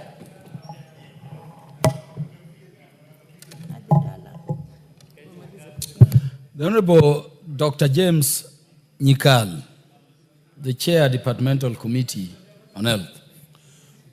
Thank you, Mr. Speaker, for giving me this opportunity. Mr. Speaker, I rise to support the report of the committee. Mr. Speaker, I've not seen a single fund that the people have access to, like the CDF fund. Mr. Speaker, I've not seen a single fund which has as low overhead cost as the CDF fund. Mr. Speaker, I have not seen a single fund which gives equity as this fund. This is the fund that all the 290 constituencies are certain they will get it, and they get it. And Mr. Speaker, this is a fund where the people have access and control. People may not realize, but even the fund manager does not eventually control the payment out of the CDF fund. Once the money goes to the constituency and it is given to the project management committees, the fund manager is just one of the signatories. In fact, the chair of the project management committee, which is often an ordinary member of the community who happens to be the chair of a school, is the chair of that committee. And the secretary of the head of the institution, even at a primary school level, is the secretary. And the fund manager is just a signatory. I don't think there's any other fund that actually is controlled by the people like the CDF fund. Therefore, Mr. Speaker, this is a fund that I think as a country we must support, not just as parliament, but actually as a country. Whenever there are problems like in schools, this is a fund that will respond to that emergency in a school immediately and does not need the long-winded processes of government. Therefore, Mr. Speaker, I appreciate the work this committee has done to point out the few problems that are actually affecting this fund. And it's good they have pointed out they have given the recommendations, like the issue of the purchase of land. Mr. Speaker, schools will come and say, the school compound is small, we need land. And they don't have to go anywhere. It's actually purchase the land, and that is within the allowed provisions, and they'll get the land. But what is the problem with actually documentation of land in the rural areas? And this is something that should go to the Ministry of Lands. A lot of pieces of land in the rural areas are actually not owned by living people. If you go into the rural areas, the land has been passed on from great-great-grandfather to grandfather to the son, and they still just say, this is our land. So the process of purchasing land in the rural areas, it's actually complex, and I think that is why the CDF committees find themselves into this problem. In fact, the process of land, where there are no land registries, and some places, people have to travel very far to get to land registries, and then to get courts. You find a place where to go to court takes a whole day, to go to a land registry is another day, and you can't get it together. So, and because of that, people just hand over land by word of mouth. Even land is sold by word of mouth. I think the lawyers that are here should actually look at how do we help our people to have titles for land. I know a lot is going on, but the processes, the registries are not close to the people, courts are not close to the people, and I think that is something we should look at, because CDF will be used a lot, particularly for schools in land. It is good this has been pointed out. It is not only with the committees. Higher purchase, I think they have formed out, really, it doesn't really make sense to buy buses, for example, on higher purchase. As the law is now, once money is in the CDA fund, in the committee at the constituency level, it doesn't get back at the end of the financial year. So you can plan with money in the account and buy a bus at once instead of getting higher purchase arrangement, which actually makes the bus a lot more costly. So I think that is something that they have pointed out that I agree with. Stalled projects, I think we should not allow this. As I said, this is the only fund that people have access to. And people are always needy when they seek CDF funds. Security people, schools. And this fund, Mr. Speaker, has made a lot of difference to chiefs. Chiefs for a long, and the chiefs, and been actually managing or running their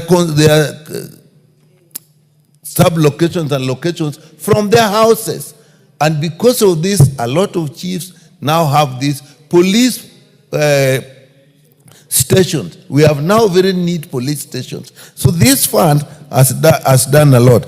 People think that if this fund is actually, if we do away with this fund, the money in this fund will go to the counties. It won't. This money, as we all know, comes after the Division of Revenue has put money at the national level. And I would be concerned because really, let's face it, the use of money at the counties has not matched the value that people have seen with CDF funds. And now, I think we are all aware that some governors even opposing that they should not be audited by the Auditor General. And that is ridiculous. So if we want, people are thinking we want to put a fund there, that is crazy. What we are doing now, we are actually discussing the Auditor General's report, and that is the oversight that we should do, and that is really our role.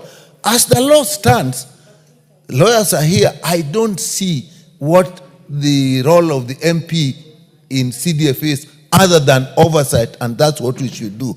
And I think it is the closest oversight that we should encourage.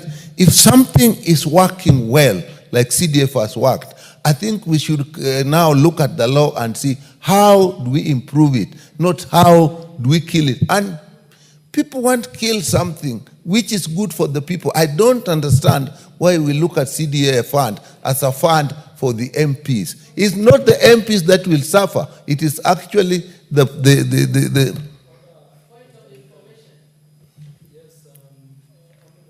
I'll accept the information.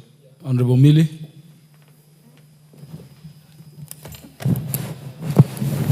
Thank you, Mr. Speaker. Mr. Speaker, I've heard Honorable Nyikal keeps referring to us as lawyers, maybe the lawyers. So maybe I just wanted to inform him on the last issue, where he was actually asking that, that the role of MPs is purely oversight, which is true as currently constituted.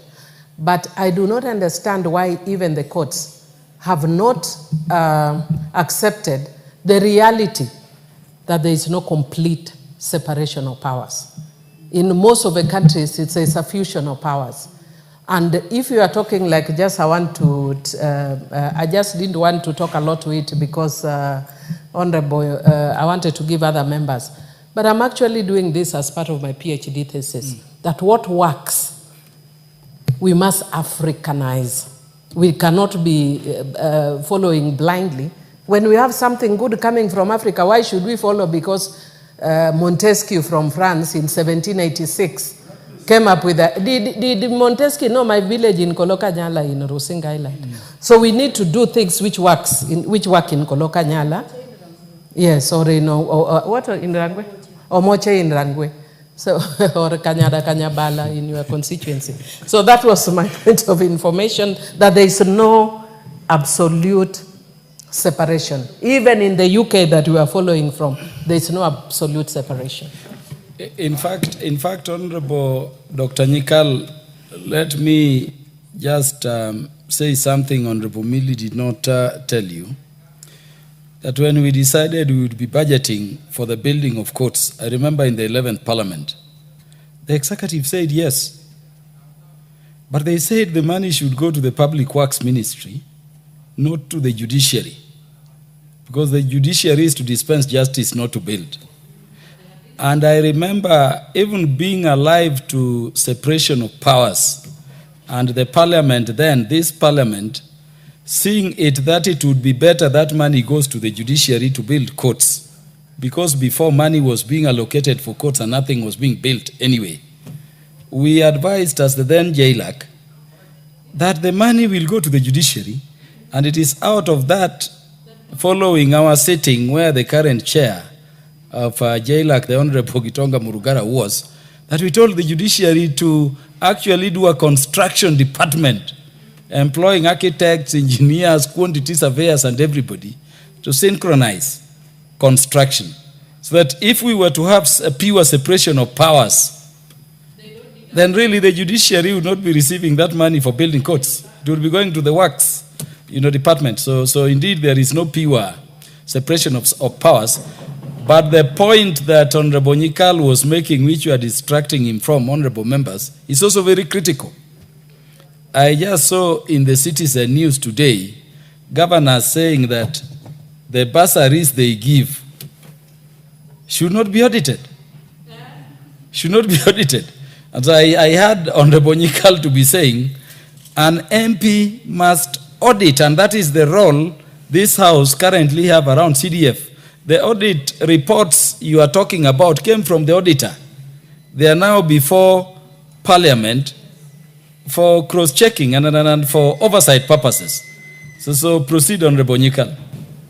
Mr. Speaker, I've received a lot of information and have been educated. But even if we say there's separation of powers, in my view, this is still separation. Ideally, if I look at, in my constituency, I look at how CDF is operating. If you look carefully, really, the Deputy County Commissioner has a more direct role on the management of CDF than an MP, right from the selection of the committee and the seat in that committee. And therefore, me, in my mind, even that separation has just gone further down.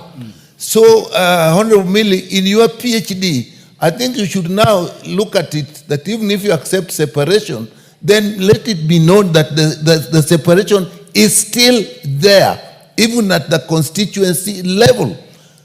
And I've indicated very well, if you look at the project management committee, the MP has no role there up to that level. So to me, if should it be that the separation is in principle need not be there, and then you can bring it out because of where we come from, our histories and so on, and our colonial history. But even if you accept the separation, to me, I still see separation up to the ground. And with that, Mr. Speaker, I support the report of the committee. The Honorable Geoffrey Odanga is now recognized to speak. Thank you, Honorable Speaker. Coming from Busia, where the team visited, I want to appreciate and thank them for the work they have done. And bringing out those challenges is quite critical and very important that will help us to improve in the management of the NGCDF by our committees and the manager. Honorable Speaker, my concern first is that, look at this, the decentralized committee came and was looking at an audit report that is 9 years back. It has taken so long, many things maybe will have gone wrong.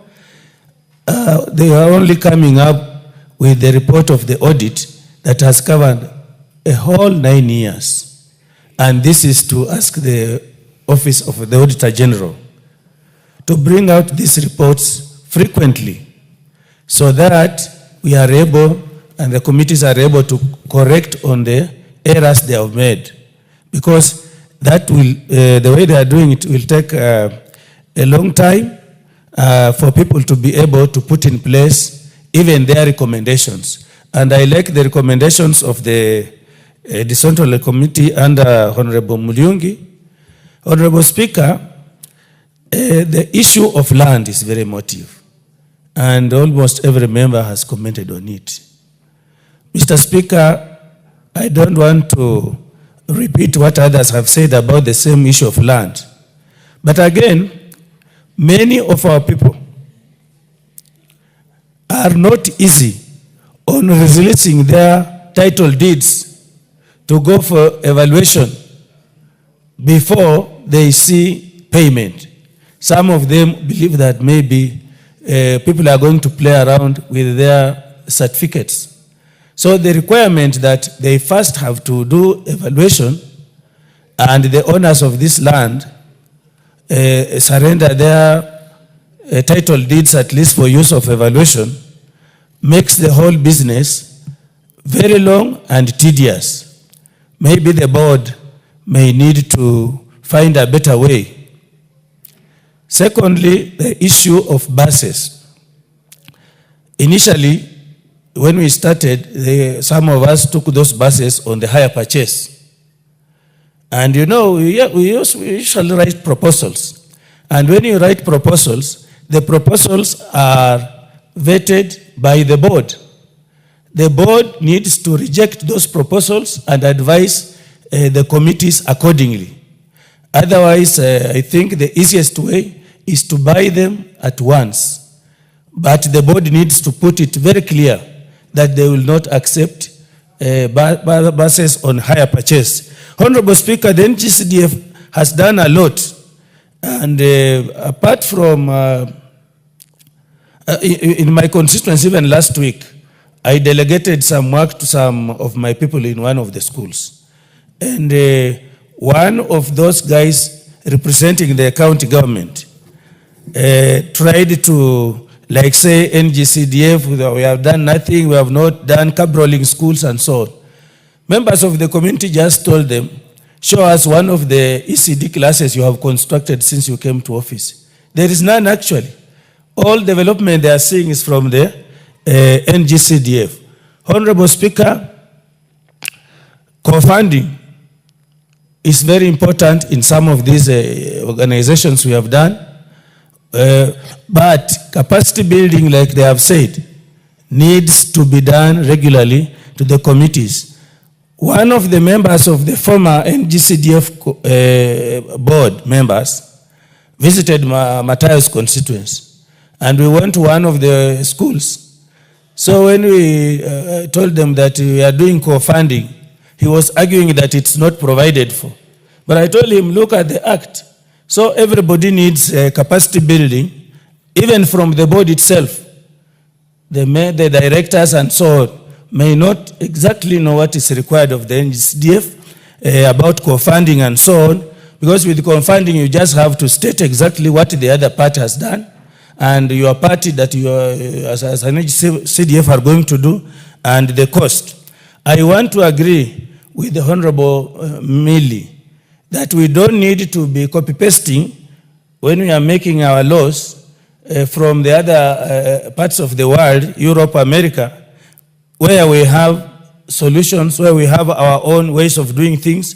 We need to improve and do things that suit our circumstances. And finally, Honorable Speaker, NGCDF is a very popular fund in this country. As we were making amendments to the NGCDF Act, we have had a few rejections from a few members from our sister house, which is not called for. Honorable Speaker, even if we went to the referendum now, NGCDF will be voted 110% for. So, Honorable Speaker, I support the report of the Decentralized Fund Committee, and that, Honorable Speaker, we, the people of Kenya, need NGCDF, and we want these recommendations they are making to be implemented. Thank you, Honorable Speaker.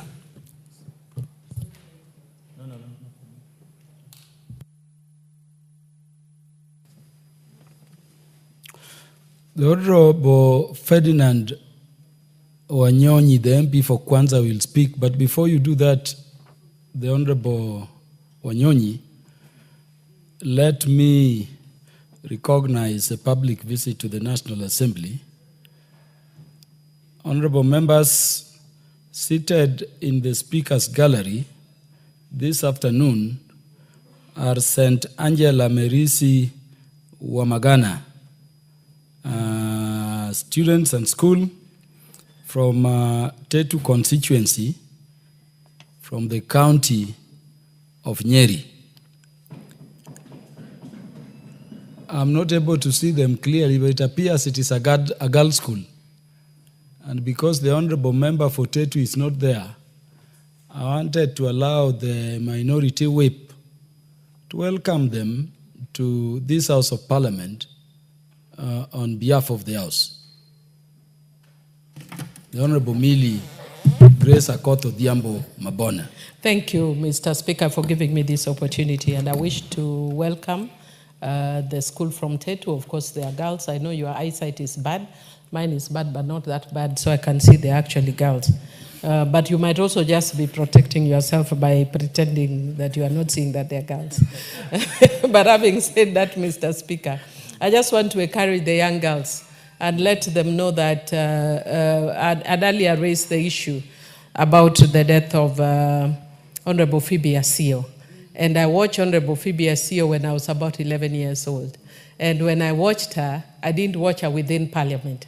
I watched her outside when she was doing, when they were counting her votes. She's amongst the first 10 women members of Parliament in this country. And in my county, she was the first woman. And Mr. Speaker, I came after her, after a hiatus of 16 years. Why I'm telling the girls this is their privilege to be watching us from within Parliament. So if I watched Phoebe Asio from outside Parliament and I become a member of Parliament having my 4th term, them watching me from here can be presidents. So I encourage you to work hard, be focused, be disciplined, and you'll get what you want, whatever you want. It's not only being an MP, be a leader where you are. Even if it's selling sukuma wiki, be a leader where you are, where God chooses you. Thank you. Occupy the corner office. So on my own behalf and on behalf of the House, I welcome the students from Tetu constituency, students of St. Angela Merisi Wamagana School, to the National Assembly to watch the proceedings. May you grow to be good girls, not bad girls. Honorable Ferdinand Wanyonyi will now make his contributions. May I make my contribution on this? Mr. Speaker, I think having read and heard the presentation by our good brother, the chair, on what happened in this area, one and foremost, Mr. Speaker, let's be serious. CDF is actually there, and there are people who are actually making all sorts of remarks. Some of them are not very happy. Today, we've had these problems. They have even gone to court.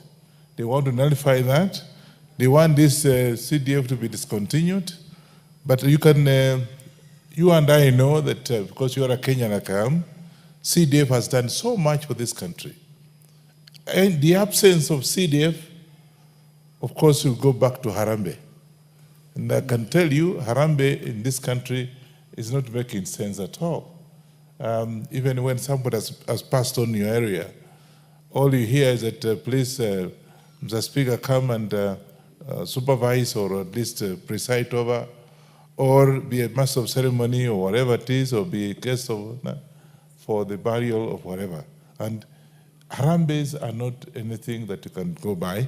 So CDF is such that we should do everything possible in this particular house. And I've sat here because I want to make this contribution because I want the Busia members of parliament, I think my colleague is here present and others are not here.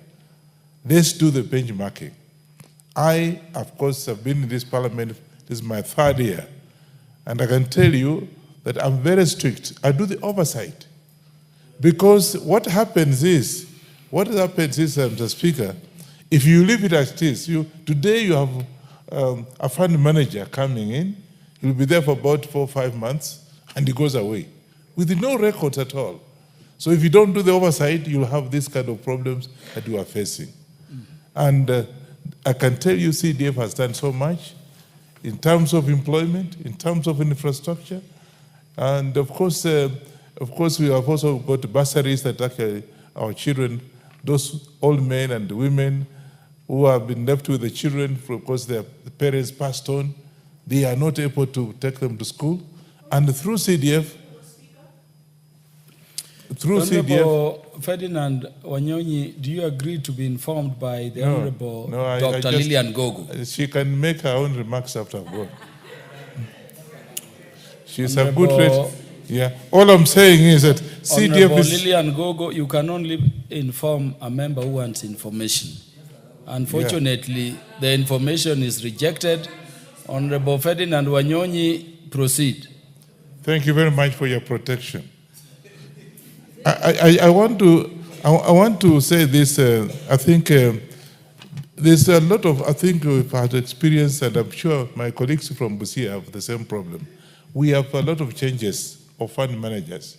And again, in that, you find the records, you don't find the records actually correct. And that's what I think this committee found out. I want to say that for 9 years, and they have not, corrected those things. For example, land. Land, is very emotive. And you are quite right when you spoke. Land is very emotive. In fact, you find that land has changed hands more than 4 or 5 times. And so by the time you come in and you want to purchase a piece of land for a school or for whatever institution, first of all, you must have an agreement. They must have an agreement, and you are a lawyer. You must have an agreement, and they go by that agreement. Doesn't matter just who was the owner of that particular piece of land. So I want to ask the members of parliament from Busia that this is CDF, we must at all costs protect it. And when the outside people see this kind of loopholes, we're going to have problems and not be able to move as is expected. And therefore, I want to also make a remark on buying of the buses. I know you're not doing that. You can't have buses on high purchase. Buy 2 or 3 this particular financial year, and then another financial year buy another one. But in now you are going on high purchase. The Speaker, again, it's something that's a loophole. Because then after that, what happens? When you fail to raise the money, and get the money is not just guaranteed, like we have not even received enough money for last financial year. We are now in the next financial year, and we have not received enough money. Now, whoever has given you money or given you a bus on high purchase, he may now pull out the bus. And then, of course, the name of the CDF becomes a problem, is tarnished. And therefore, my colleagues from Busia, I think that observation I'm saying, I think is not very good. But I think let's change the tax. Instead of doing what you are doing, do what is supposed to be done. And I want to support that report. And I hope and pray that changes and rectification be made so that it can be able to protect CDF. Because so many people, including governors and MCS, and even our sister senators who also want this to be moved from us. And you never know. And they find loopholes like this in the cost of the public. Again, we actually will find ourselves in a wrong way. I therefore support this committee, and I hope our brothers and sisters from Busia will be able to learn and be able to do benchmarking. Come to my place, you see what I've done. I want to come to Kwanzaa. Yes, and he's my colleague, so come to Kwanzaa. And I'll actually, yeah, you'll be all right. Thank you so much, and I support this report.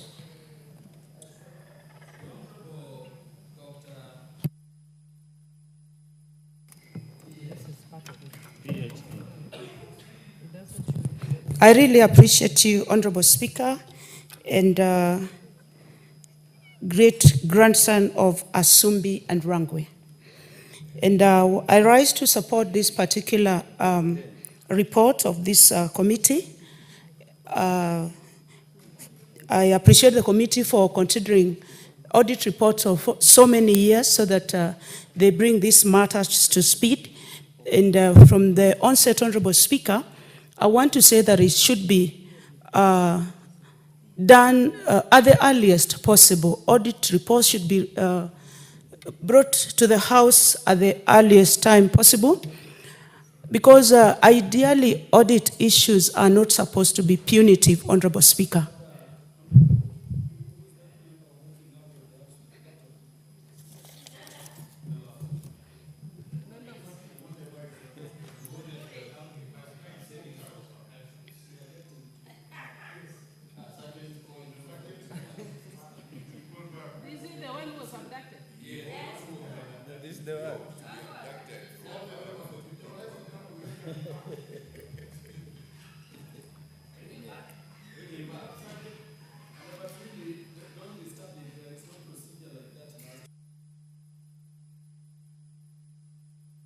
Members left, we'll have another time to commiserate with them.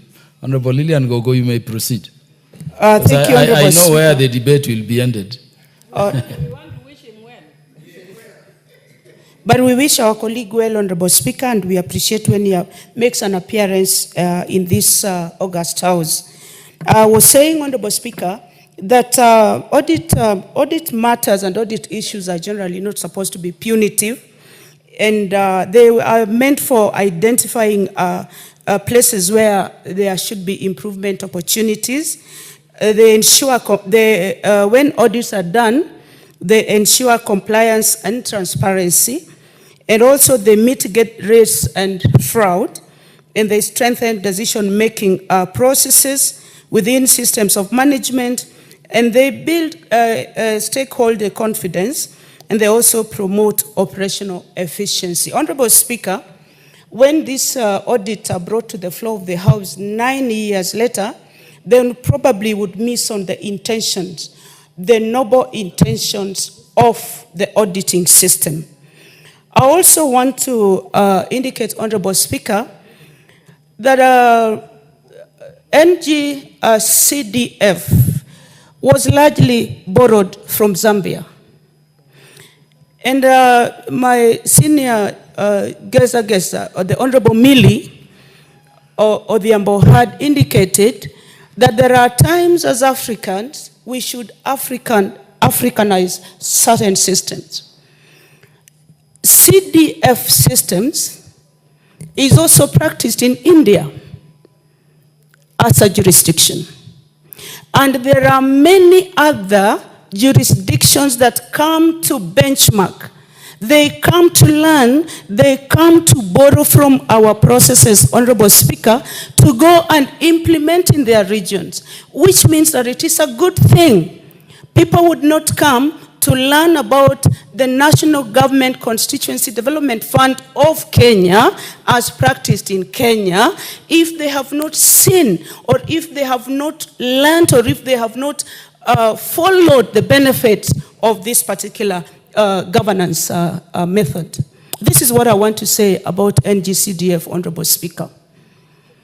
How I plead with the Kenyan citizenry that we should constitutionalize NGCDF. Honorable Speaker, there was a delay in disbursement of the Rangwe Constituency Development Fund bursaries by the committee, and it was later on done sometimes in the last 2 weeks or so.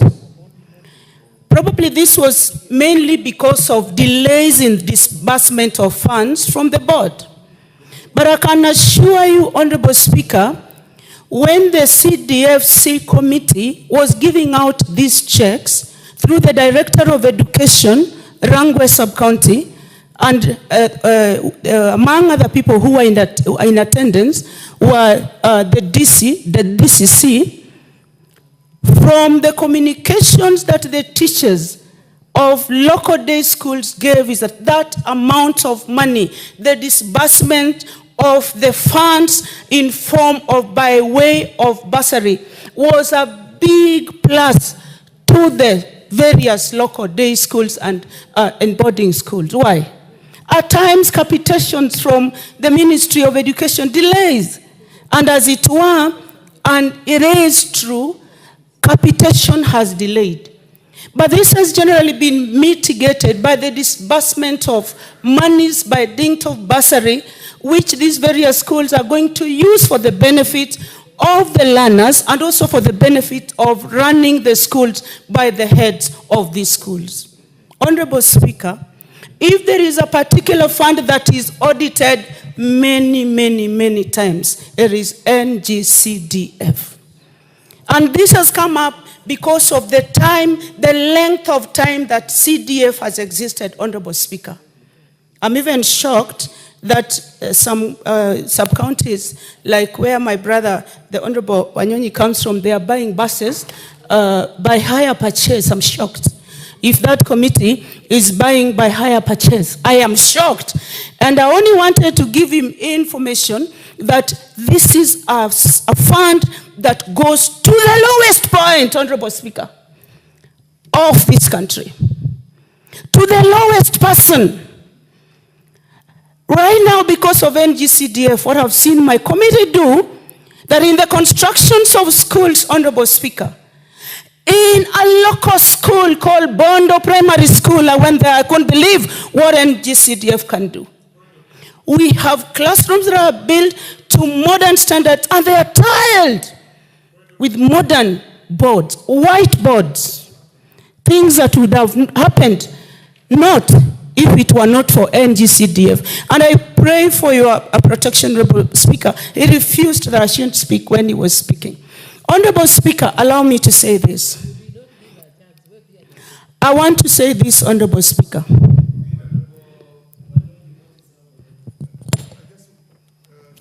You are not standing on a point of information. So what is out of order?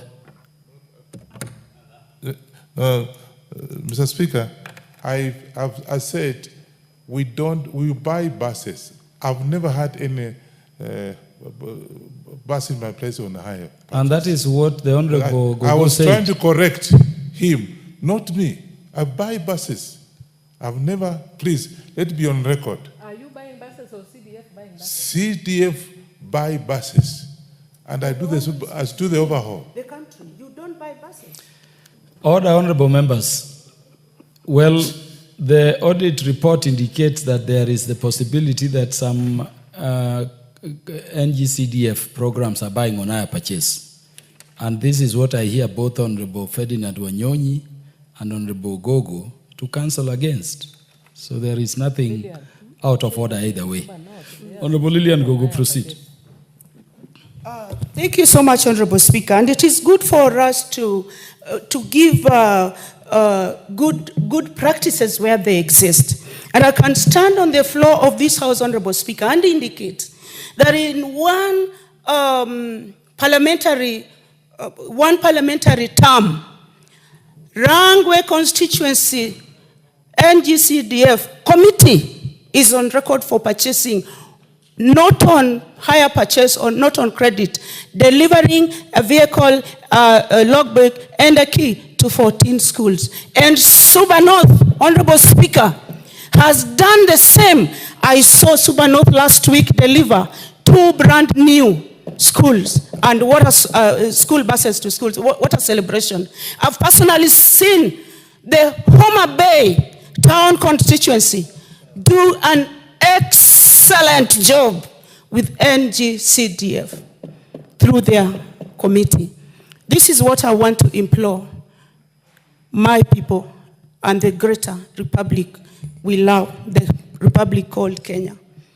Let us see how we can shield this particular source of funds for the development of our various constituencies. The members of parliament strictly do oversight roles, like right now we are doing with the audit reports that have been generated from a raft of constituencies, Honorable Speaker. And I want to say that devolution is in no fight with national government. There is intergovernmental cooperation in various ways, including education. CDF is strictly or mainly rooted to cover education and security, which it has done very well.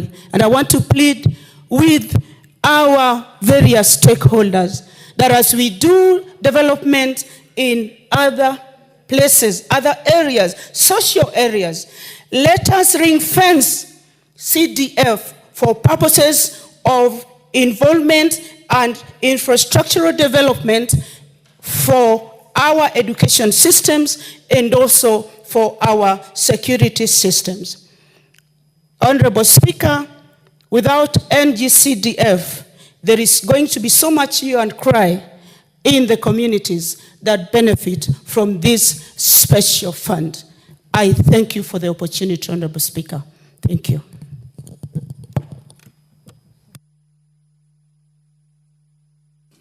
The Honorable Agnes Pareyo, the MP for Narok North, will now speak. And honorable members, just to alert you, those ones of the honorable members who are walking out and those ones who are within the precincts, that the motion coming up next, in order number 10, is a very serious motion. It's a consideration of the third report on the employment diversity audit in public institutions, a very critical matter around inclusivity and equity. Let all members who are around come, because it is the motion to be moved next, and absent members, the debate on it will be concluded. The Honorable Pareyo. Thank you, Mr. Speaker, for giving me this opportunity to support the report of the committee. NGCDF is a fund that is now popular in Kenya. I speak on behalf of my people and my constituency.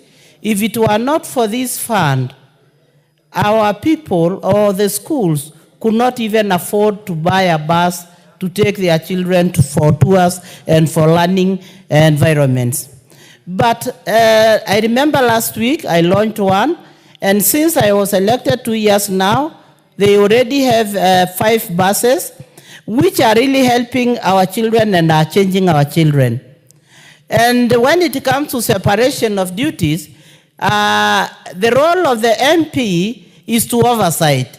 And we have committees and the chairs who run day-to-day activities on the funds. So I want to say that this is money that we should really support, and this is money that is changing our people.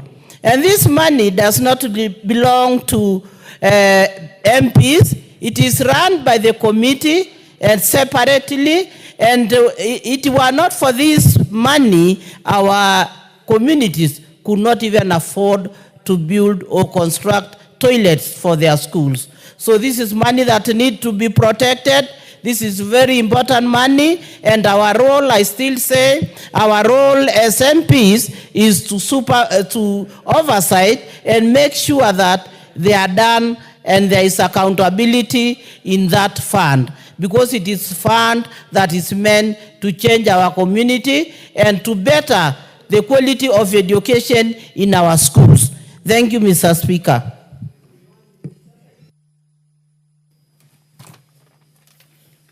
That is, I'm seeing a member I cannot quite see on the screen, but that is Honorable Abdi Ali, the MP for Ijara. You want to speak to this? Please proceed. Give him the mic.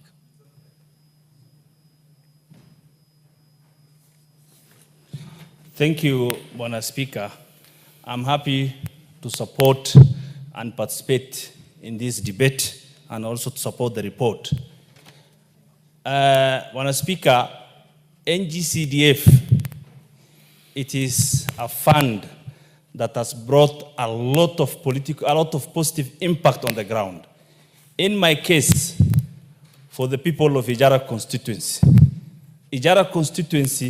it is the only constituency where we are implementing a free secondary program for students in secondary schools. And we have achieved this kind of a big milestone because of NGCDF fund. We sat with the stakeholders of education. We agreed on how to improve our education in our region. Ijara constituency, the rate where the transition from primary to secondary, it was less than 50%. But through the initiative of free secondary school in Ijara constituency, with the support of NGCDF board fund, we are able to implement the program for 3 years. As you speak now, is over 3,000 students who have not paid a single coin under the courtesy of NGCDF.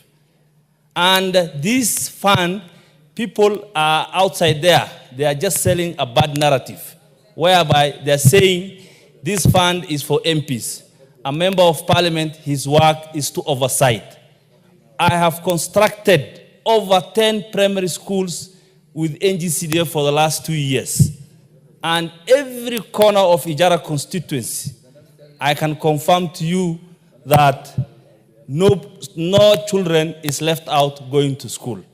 So the issue, the issue of we are against the devolution. We are not against the devolution. This is a fund that we need to protect. This is a fund where the common mwananchi on the ground feel the impact. And MP has no role to say that this is an MP fund. We just do an oversight role.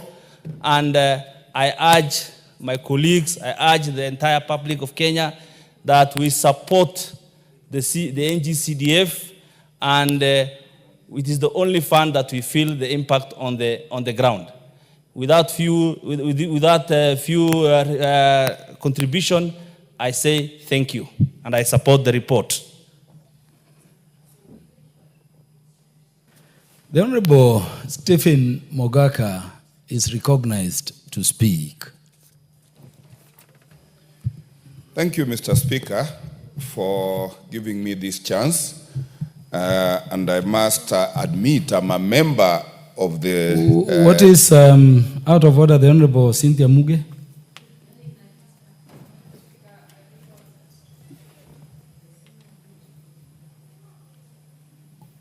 Thank you, Honorable Speaker. I don't know why I did not catch your eye earlier when the member that spoke last was on the floor, because there's a statement that that member made, Honorable Speaker, that did not sit very well with me.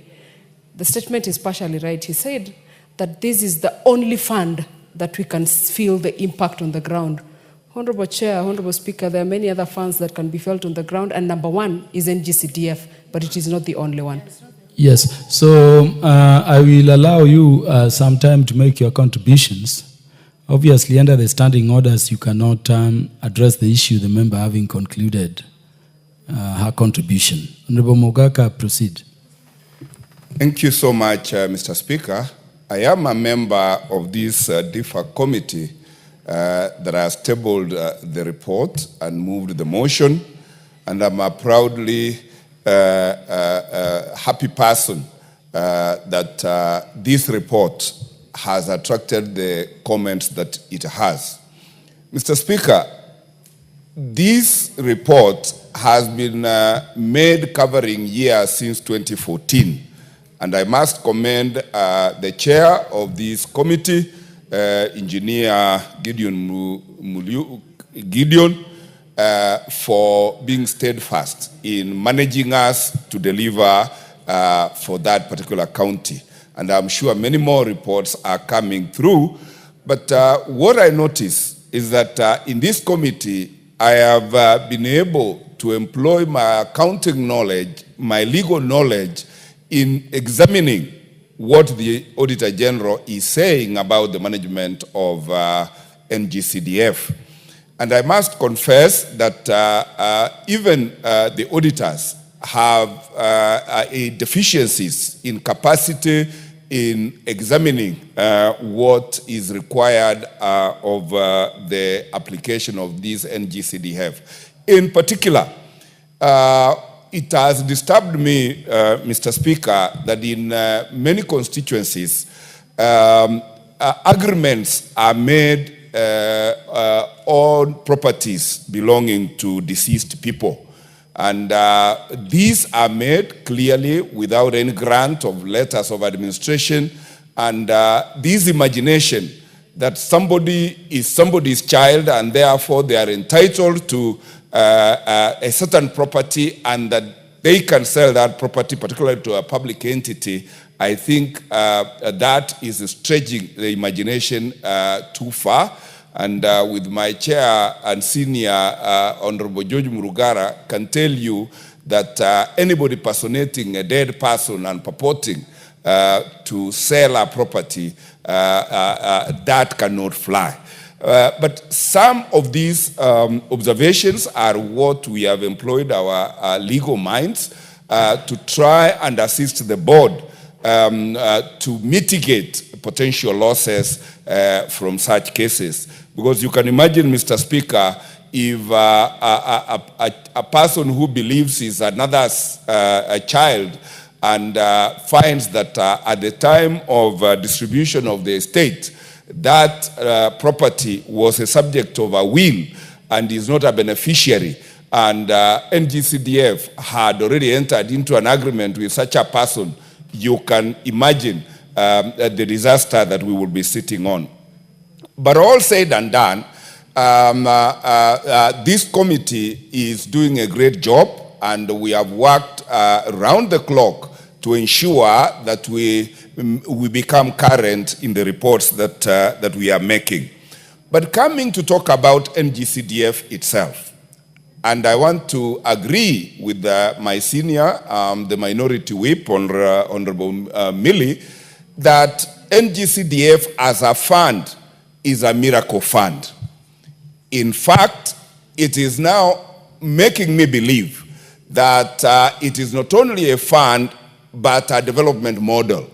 Because in our economics, you are being taught of development models created or invented by certain people in the Western world. If you asked me, what NGCDF, as having been engineered to date, is achieving for Kenya, this is a development model that this country will very soon be exporting to other developing countries as a way of getting out of poverty, dependency, and getting into industrialization. And I hope Honorable Millie will offer me a chapter of her book for us to give the perspectives from the audit angle from what we have done with examining the auditor's report over the NGCDF. And because this is a very, very unique development model, it is no wonder then that civil society is being funded by neocolonialists to fight this NGCDF. Why is it that every time this NGCDF is taken to court, it is taken to court by civil society? Who funds the civil society? Africa will not continue being dependent. We are like M-Pesa, capable of evolving and creating development models like NGCDF that will change the world. And I want to speak from these chambers, Mr. Speaker, that while the civil society may look like they are anti-NGCDF, I want to also give them credit in equal measure that their challenges of the various acts of NGCDF have made this house improve the governance, improve the controls within that NGCDF Act to make it now a super development model, which now should actually not be fought but entrenched in the Constitution. In fact, we should be very careful that whichever country comes to benchmark on this development model called NGCDF, they should be able to pay royalties to Kenya for inventing such a miracle development model. And as I say this, I want to urge all those who have to play their role to complete the entrenchment of NGCDF in the Constitution to do their role. Because this is a development model managed by, the lowest of the low. Yeah, the committees at the constituencies, the committees at the implementation stage, and this is where even the locals will always come and see what their money is doing. And I want to encourage us members that as much as NGCDF may be demonized, as much as it is fought, we know that the majority of Kenyans are for CDF. We know that we represent those majority of Kenyans. Let us bite the bullet and ensure we protect the people, we protect their fund, and we ensure that it is enhanced rather than threatened by those anti-development, anti-developmental neo-colonialist agencies. Mr. Speaker, I beg to support and congratulate my chair, Honorable Engineer Mulyungi, for being the best chair that I've ever had, having been elected only this term. And I'm also praying that through you and through NGCDF, I get 2 terms. Thank you so much. The Honorable Edith Nyenze, the MP for Kitui West, is recognized to make her contributions. Oh, thank you, Honorable Speaker. Noting the mood of the House and the many contributions, Speaker, which have been made, I now request you, Honorable Speaker, to call the mover to reply, and also noting the importance of the next motion. Thank you. Yeah, when a member stands at a place and proposes that the mover be called to reply, the Speaker has to put a question for resolution and decision by the House. And so, honorable members, The Honorable Edith Nyenze, standing on in her place, has proposed that the mover be called upon to reply. Will as many as are of that opinion say aye? Aye. Will as many as are of a contrary opinion say nay? Nay. The ayes have it. The ayes have it.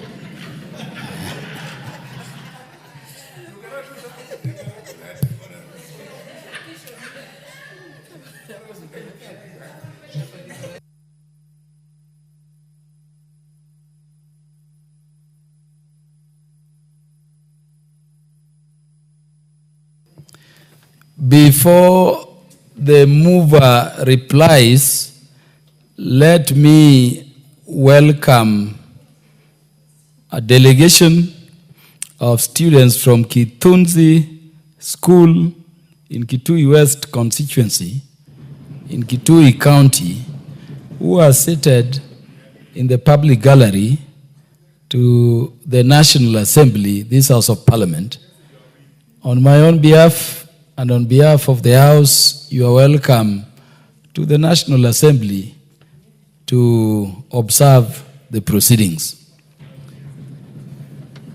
The Honorable Nyenze, why are you standing again? You just spoke a short while ago. Mr. Speaker, sir, kindly give me time to welcome these students are from my constituency. Are the students still in the public gallery? Yes. Yeah, then the Honorable Edith Nyenze will welcome the students to this House of Parliament. Yes. Students from Kitunzi Primary School are from Kitui West constituency. You are most welcome to Parliament. This is the National Assembly. And I sincerely welcome you to this place and wish you all the best. I pray that you work very hard and embrace hard work because you can do everything. You can even make it to Parliament. You can make it to also higher offices.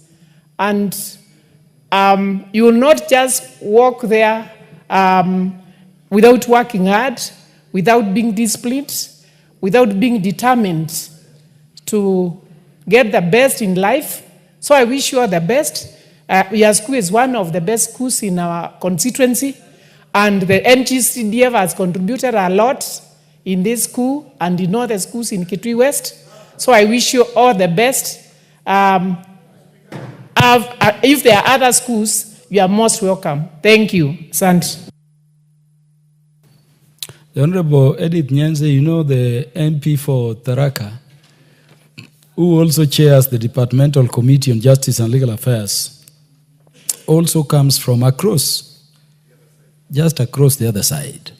I will therefore allow the Honorable Gitonga Murugara to add his word of welcome. Thank you. To Thank the you very visiting much, students. Honorable Speaker. Honorable Speaker, I join Honorable Edith Nyenze in welcoming the students from Kitui County. Kitui County is the neighbor of Tharaka Nithi County. I also have great relationship with that county. It's a county of great people. We've just debated the motion by Honorable Architect Gideon Mutemi Muliungi from Wingi Central, a great gentleman. My neighbor is supposed to be engineer Paul Musiemizengu, who was seated over there. I think he has left. And now Nyenze is the other side. This is important. It's important for Kitui to produce such learned people. The young students up there kindly do emulate these leaders who are highly learned, who also contribute a lot to this house, so that one day you also aspire to come here as leaders of tomorrow. So with those remarks, I do welcome the students to observe the proceedings as we continue with today's order business. Thank you. I reiterate again, the students of Kitunzi School are welcome to the National Assembly to observe proceedings. The mover of the motion will now reply.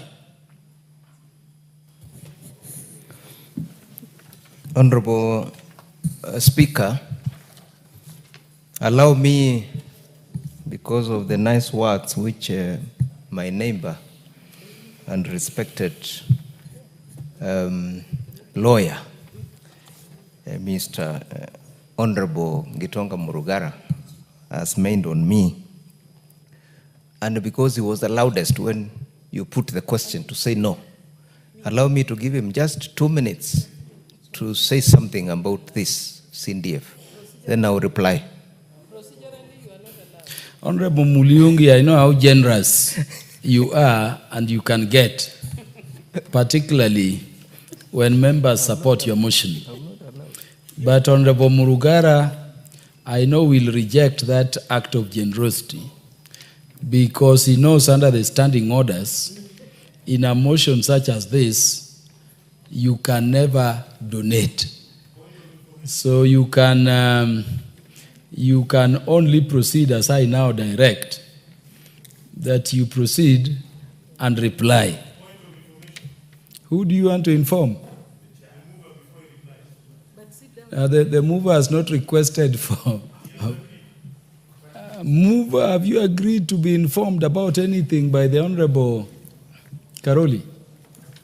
He's my lawyer, so I have to agree. Order, Honorable Karoli. Honorable Karoli, I have not heard the mover to make any statement in replying for any form of information. Do you want to inform him about how he's standing to speak or what? Yeah, because the mover has not made a statement, the basis upon which you may give him supplementary information.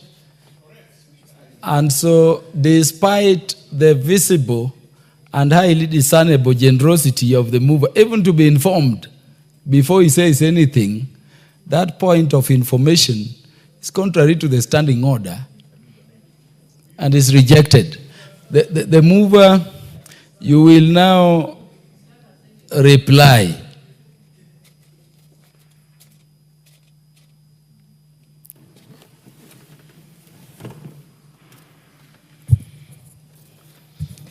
Mr. Speaker, allow me to thank members who have made their contributions on this motion, which were very good contributions.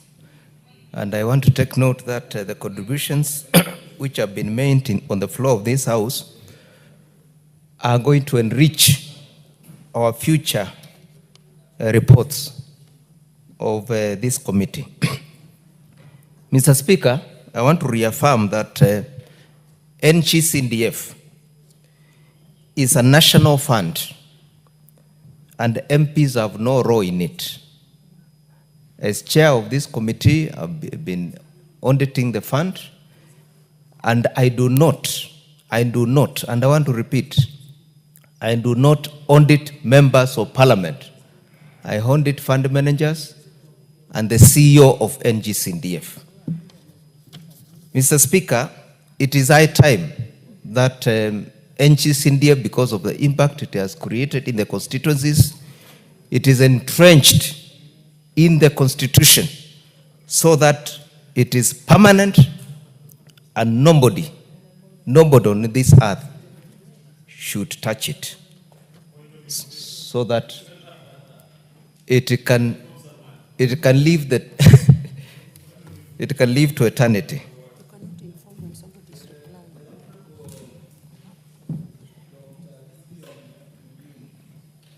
To be informed by the Honorable Karoli Omondi.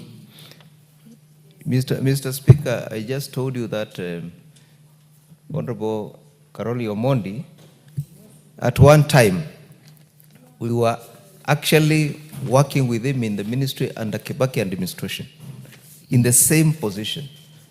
And from that time, he became my lead counsel.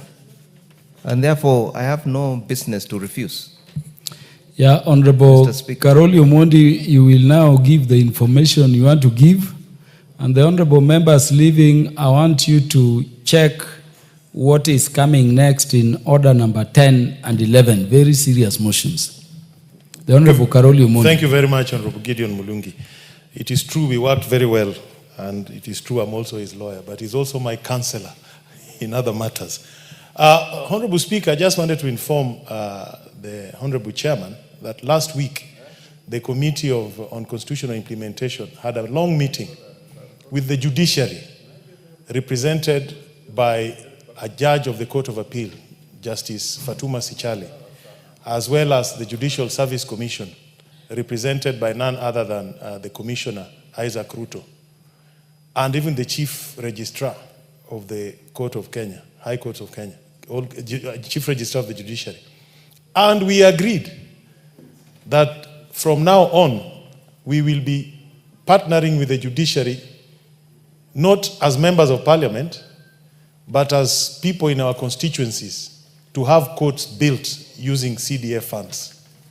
I think that is a very significant development that this House should take judicial notice of, so that when we go for public participation as members of parliament, in those jurisdictions where we still don't have courts, we can put a word to the CDF committees and to the public that if they agree, the judiciary has already prepared a prototype court, which they shared with us and which we will share with the members.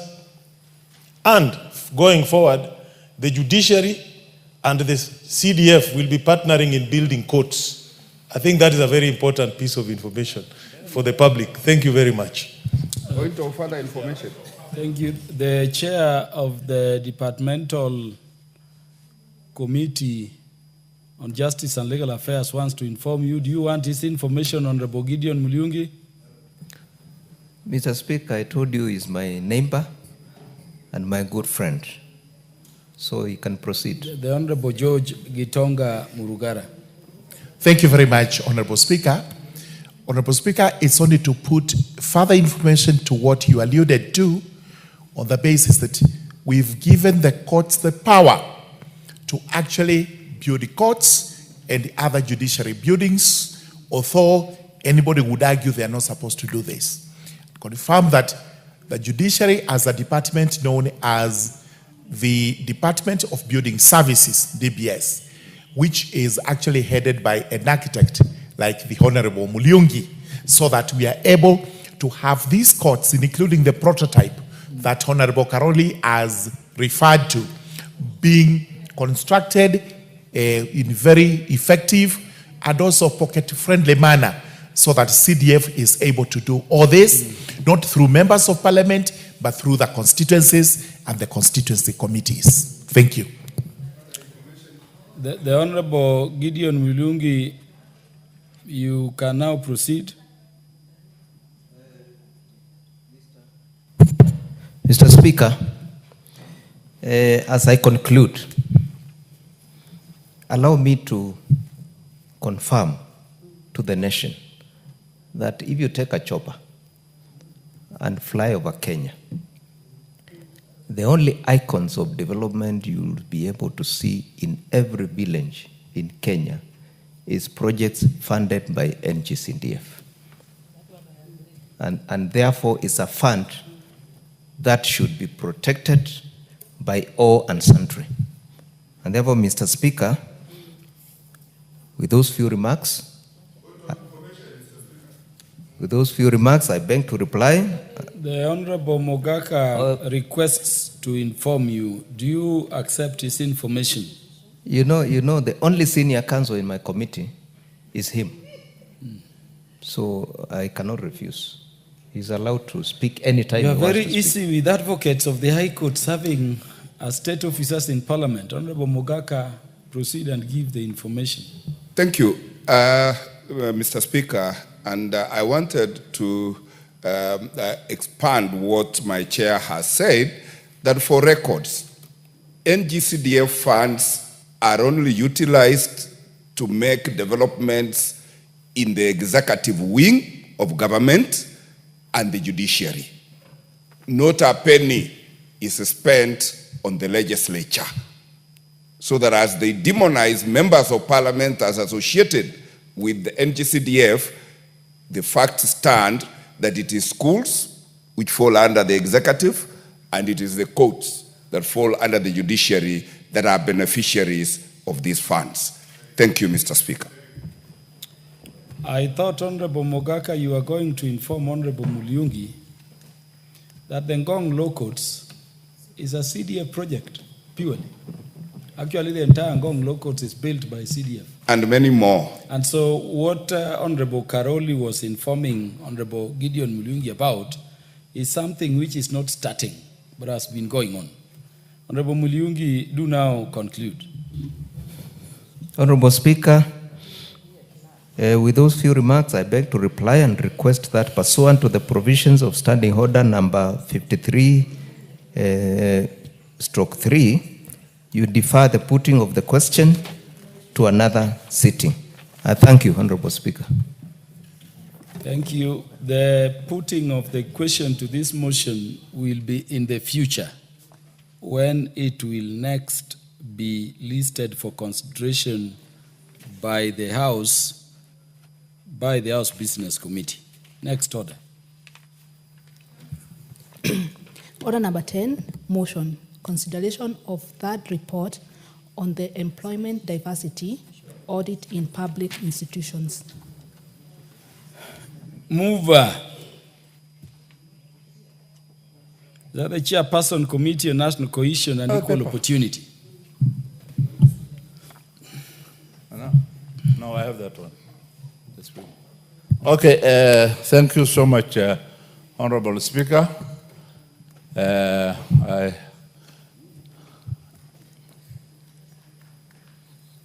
Thank you so much, Honorable Speaker.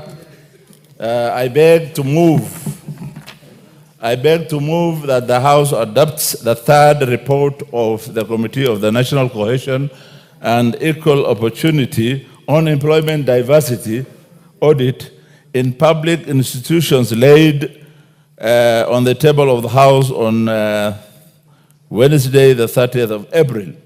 Honorable Speaker, allow me to touch the mandate of this committee through various legal proceedings. In the first one, the committee is formed under the order paper, under the standing order 212C. And Honorable Speaker, this committee derives its mandate from various articles in the Constitution. To name just a few, is Article 54(2), which provides it shall ensure that progressive implementations of the principle of at least 5% of members of the public in elective and appointive positions to be persons with a disability. Article 55B, which says the state shall take measures including affirmative actions and programs to ensure the youth have the opportunities to associate, be represented, participate in politics, social and economic and other spheres of their lives. Article 2321 provides for values and principles of the public service that include affirmative action. Honorable Speaker, the committee is further guided by Section 7 of the National Cohesion and the National Cohesion and Integration Act, number 12 of 2008, which now the committee is trying to rebuild and come up with a new act under the new constitution. Honorable Speaker, the committee on its own motion resolved to carry out inquiries into employment diversity in the public institutions. The committee looked under this report various institutions, and more or less, this is the third report. The first report, the second report, and this being the third report, they are more or less the same. The institutions we looked under this report are Lake Victoria South Water Works Development Authority, Rivertex East African Limited, Moi Teaching and Referral Hospital, Lake Victoria North Water Works Development Agency, the Kenya Industrial Estate, the Kenya Medical Supplies Authority, the Kenya Medical and Training Colleges. Honorable Speaker, the main objective of this inquiry was guided by 4 parameters, that is, ethnicity, gender, age, and persons with a disability. Honorable Speaker, the inquiry, the committee had and received both oral and written submissions from the chief executive officers of these organizations. To give a brief overview, the committee encountered the following. Looking at the ethnic community representation, Honorable Speaker, Moi Teaching and Referral Hospital has the highest representation of one ethnic community, which is the Kalenjin community, with 66.2% of its staff as one ethnic community. Honorable Speaker, the 4 institutions have been dominated by the Kalenjin community, and they include Rivertex, East Africa Limited, Kenya Industrial Estate, Kenya Medical Training College, and Moi Teaching and Referral Hospital.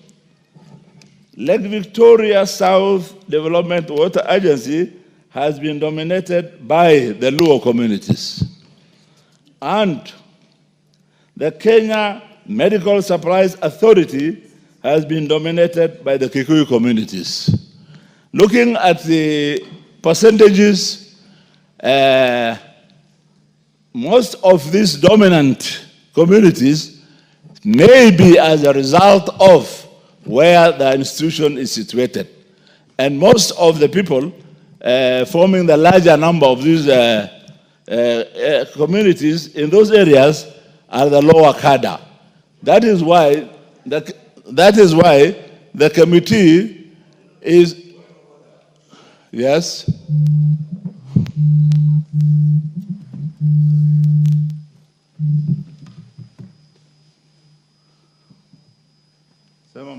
Mr. Speaker.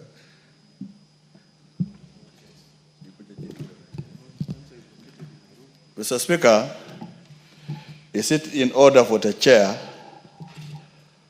to make remarks that Kalenjins is composed of 66% in Moi Teaching and Referral, and yet Kalenjins is not registered as a tribe? Kalenjin is not registered anywhere as a tribe.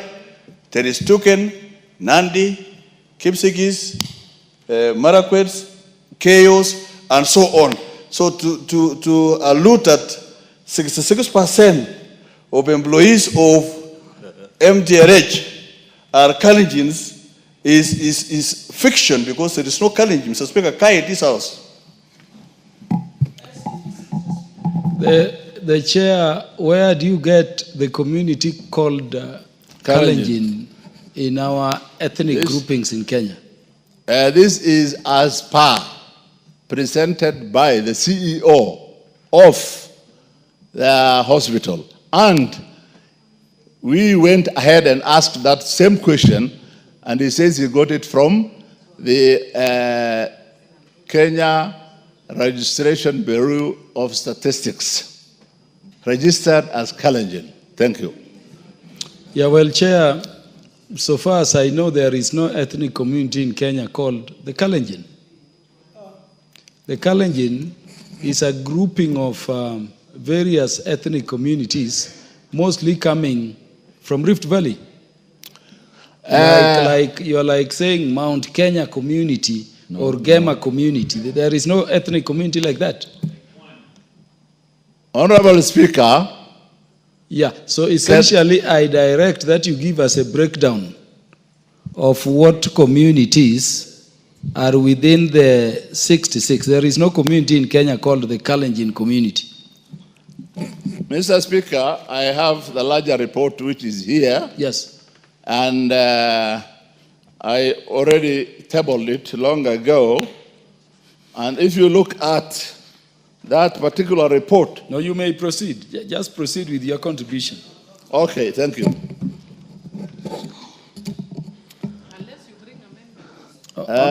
Honorable Makilap, what do you still find to be out of order? Unless in his report we expunge the word Kalenjin community in that report, because if he's serious about it, you could break down how many KOs, how many Nandis, how many Kipsigis, and so on.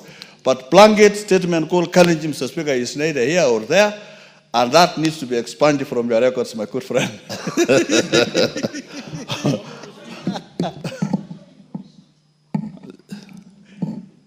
Can I continue? Chair, does your report break down the communities you put under the umbrella of Kalenjin community, which is not a recognized ethnic group in Kenya, to the very groups that decided, for reasons we all know, to call themselves Kalenjin? Mr. Honorable Speaker, this is as it is from the Kenya Bureau of Statistics. And we can refer back to it. Yeah, and that is the way it has been presented. Thank you. Honorable Karoli Omondi, what is out of order? Honorable Speaker, could the expert in the House quickly get us Kenya National Bureau of Statistics, Yes, census reports of 2009, 2019, yes, and we see what ethnic groups are there? Very good. Because Kalenjin as a group, we know for sure did not exist until 1979, when it started appearing in official government documents. So could we have very quickly the clerks get us the census report of 2009 and 2019 published by the Kenya National Bureau of Statistics? In fact, thank you. You remember Kalenjin was then to move to Kamatusa. I doubt you would be saying Kamatusa University. I mean now. And then we also have Gema now and Gema South and Mount Kenya. So what community, I think those are not in your view, occupies 66% of the employment opportunities at Moi Teaching and Referral Hospital? This is serious. Yeah, referring to Moi Referral and Teaching and Referral Hospital, I stand by what I said, and according to their report by the CEO, 66%, 66.2% of the community are Kalenjins. I stand firm unless otherwise.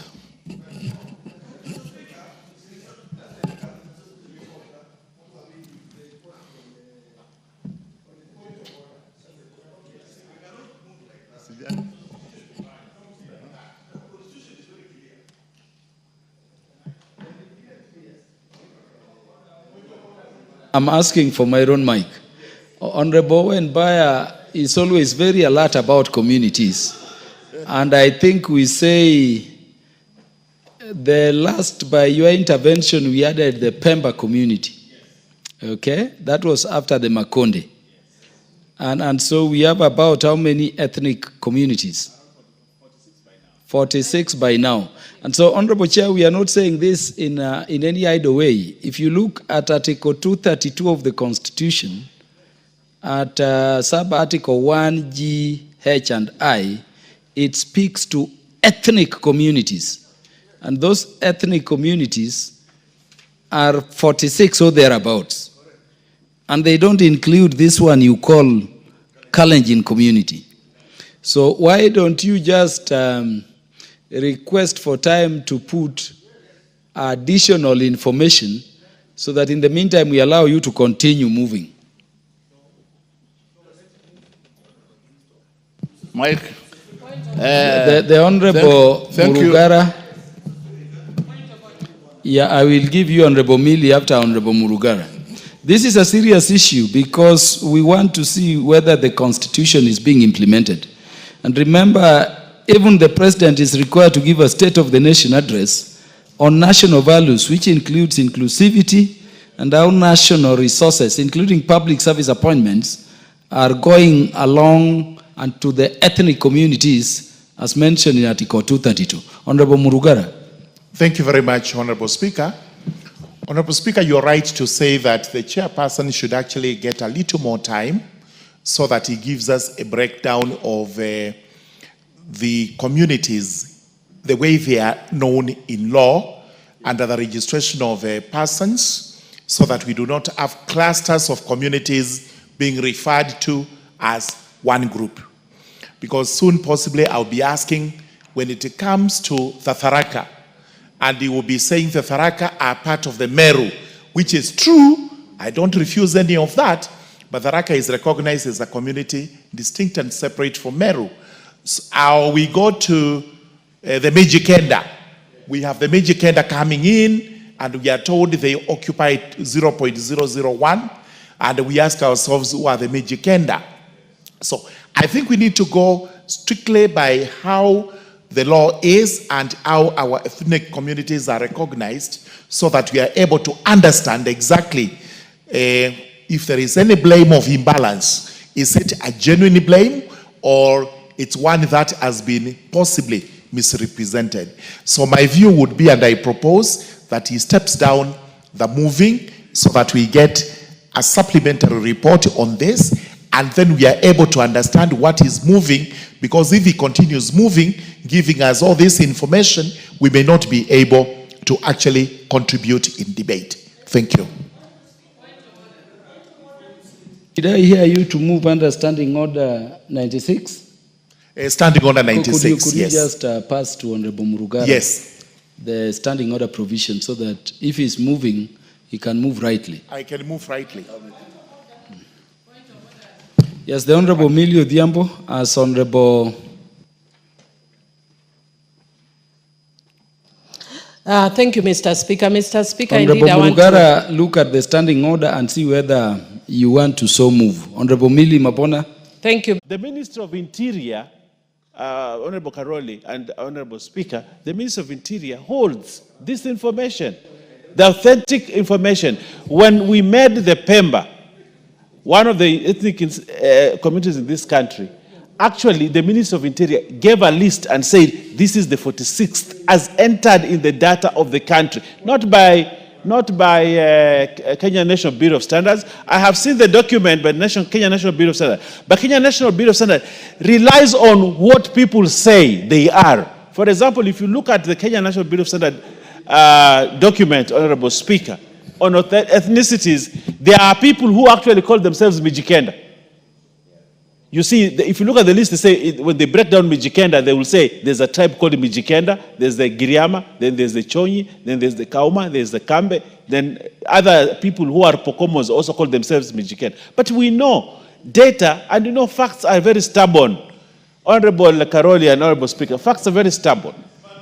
And therefore, one of the things that we know from history, and we know as a fact, there are certain communities that were bunched together by the Europeans and just called them Kalenjins. But you know there is no tribe called Kalenjin. But because of colonial shenanigans, they were put together like that. Just like the Mijikenda, just because they wanted to bunch us and say, these are Mijikendas. Honorable Speaker, we must put historical facts right. And Parliament should not allow substandard information. What I ask of you, and I have a lot of respect for the chairman, I have a lot of respect for the chairman because he helped me some other time, especially on the Pemba. He was one of those people that helped us, and I have a lot of respect. But this document that he's presenting here is not authentic, and anything that is unconstitutional, I want to repeat, unconstitutional cannot be presented in this house. Anything that is unconstitutional, I think that is the rule of the thumb. Yes, so honorable members. That report must be withdrawn, Honorable Speaker. Order, honorable members. Thank you. The Honorable Murugara, I've read Standing Order number 96. which you want to move under. And it does appear to suggest to me that you can only so move once the question has been proposed by the chair. And so I want to request all members to allow the mover to completely move. The speaker will then propose the question. Then these issues may come up. So mover will continue. Thank you. And remember, Speaker, if the mover moves and the motion by Murugara does not succeed, the motion under 96, members are still in their right place in their contributions to rectify the report, even to amend it. Yes, so mover, proceed. Thank you, Honorable Speaker, for that guidance. Now, I want to report on the people with disability. None of the institutions that have been mentioned above complied with the constitutional mandate requiring at least 5% of persons with disability be given the opportunities. Kenya Industrial Estate had the lowest. They had 0.97 of disabled people among their staff, where the Constitution requires a minimum of 5%. Some of the institutions reported low representation of youth, and they say a lot of youth is normally not considered because of the type of requirement that maybe for some jobs, 10 years of experience, 5 years of experience, which many of the youth do not have. Honorable Speaker, most institutions met the 2/3 gender rule. Almost all of them, except the Lake Victoria North Water, which was also very close to the actual requirement of 30%, they had 28%. So with some improvement, the 2/3 gender rule is being complied by most of the institutions. Honorable Speaker, the committee recommended that the public institutions that fail to show improvement in recruitment compliance within a year appearing before the committee should have their CEOs accountable for not improving. The committee also recommended that the Public Service Commission should prepare regular quarterly reports and annual audit reports to assess how public institutions are improving in trying to make sure that they comply with the constitutional requirement. The committee also recommended that the National Council for People with Disability should conduct semi-annual audits to evaluate the representation and inclusion of people living with disability. Honorable Speaker,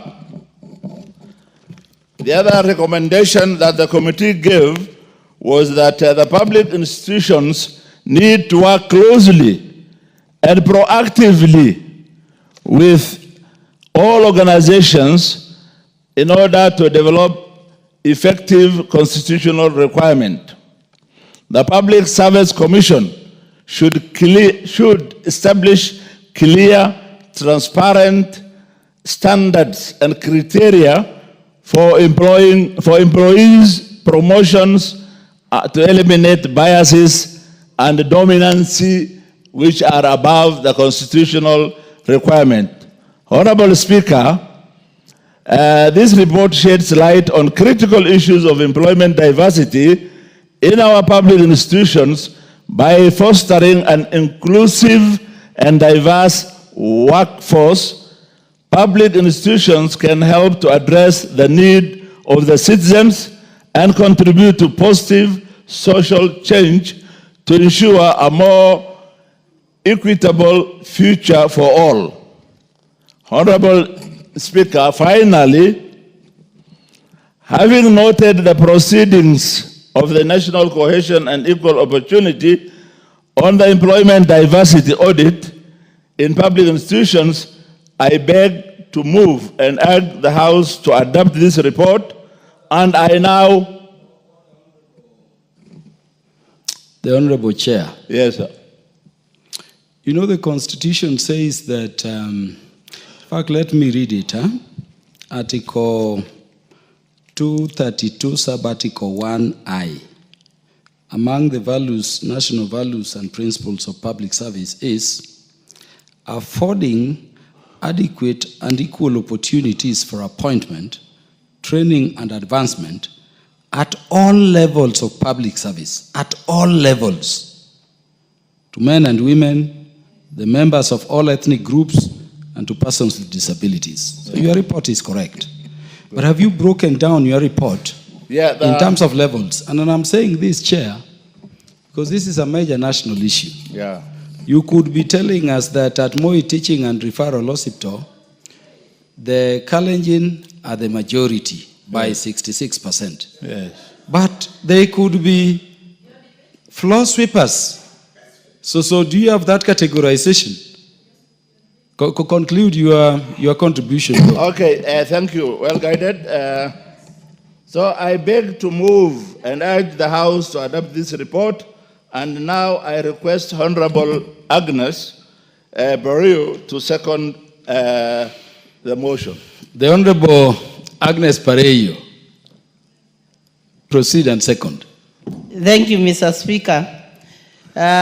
Being a member of that committee, I second the report as it is, and listening to your advice and the contribution of the other members, I think we need to consider that factor. So I think it should be me seconding with an amendment of the communities. Thank you. Second. Yeah. Just conclude by saying you beg to second, or you second. I beg to second. Thank you very much, the Honorable Agnes Pareyo. Honorable members, I now propose the question. This House adopts the third report of the Select Committee on National Cohesion and Equal Opportunity on the employment diversity audit in public institutions, laid on the table of the House on Wednesday, 30th April 2025. The Honorable Murugara. Thank you very much, Honorable Speaker.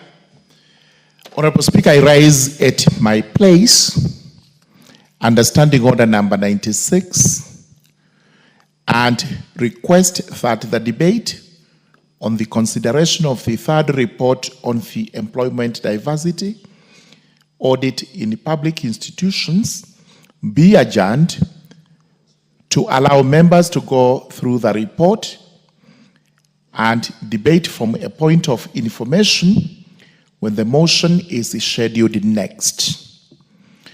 Honorable Chair, as you may have noted from the floor of the House, we have raised various questions whereby we feel we need those questions and bridges are bridged so that when we debate next, we have full information on what the debate is all about.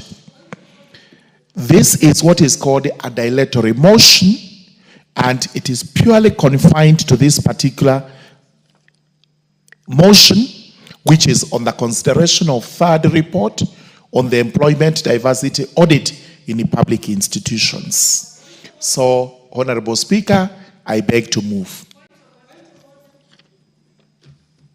Honorable Murugara, who is seconding your dilatory motion? Honorable Speaker, I request the Honorable Member from Bomet, Honorable Francis Sigay, former Commissioner of the city of Nairobi. He was a provincial commissioner and ambassador. So I request him to second. The Honorable Ambassador Francis Sigay, MP for Sotik. Sotik, Honorable Speaker, I beg to correct the mover that I am the MP Sotik constituency, not Bomet. Chair, I second the motion. And Chair, I want to say two things. Number one, Honorable Speaker, I would like to thank the Chair for trying to really bring up the issues in this country. Mr. Speaker, the problem of ethnicity in our institution is a national issue. And Mr. Speaker, what our chair has brought up in this committee is a tip of the iceberg. Mr. Speaker, I sit in the PIC, that is Public Investments Committee on Education and Governance. And Mr. Speaker, this problem is cropping almost every day whenever we sit. And therefore, Mr. Speaker, there is need for serious conversation. And Mr. Speaker, to bring up facts on issues which are very glaring in this country. And therefore, Mr. Speaker, I want to second Mheshimiwa Muragara on what he has said on what was standing water 96. Sorry. Yeah, honorable members, I now propose the question. The debate on this motion be now adjourned. Is it the view of the House that I put the question? Is it the mood of the House that I put the question?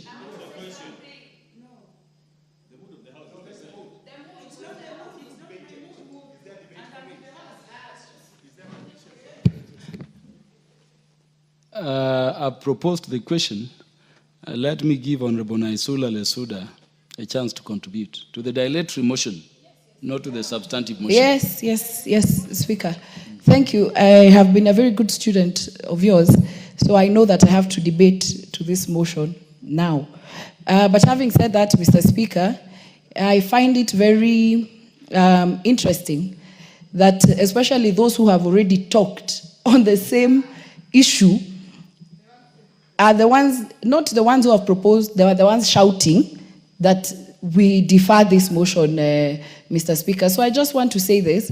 If Honorable Morogara has not read the report... Honorable Owenbaya, what is out of order? You know, the Honorable Lesuda is very senior, even to me. But you see, in this parliament, National Assembly, we have never had, the word shouting is very unparliamentary. You know, we are taking a vote. And the vote, the law allows, the standing order allows us to say either nay or aye, you know. So to say, actually, she needs to withdraw that we are shouting. We are taking a vote constitutionally within the ambit of parliamentary standing order. We're not shouting. Honorable Naisula Lesuda will withdraw that and continue. I did not say who was shouting. I don't know why the majority whip is very guilty. But I want to say this. This is a very important national issue, Mr. Speaker. Some of us have read the report. We have researched on the report. We are ready to debate on this very important motion, Mr. Speaker. And I can see the slyness of my colleague. I think we are same ranking level.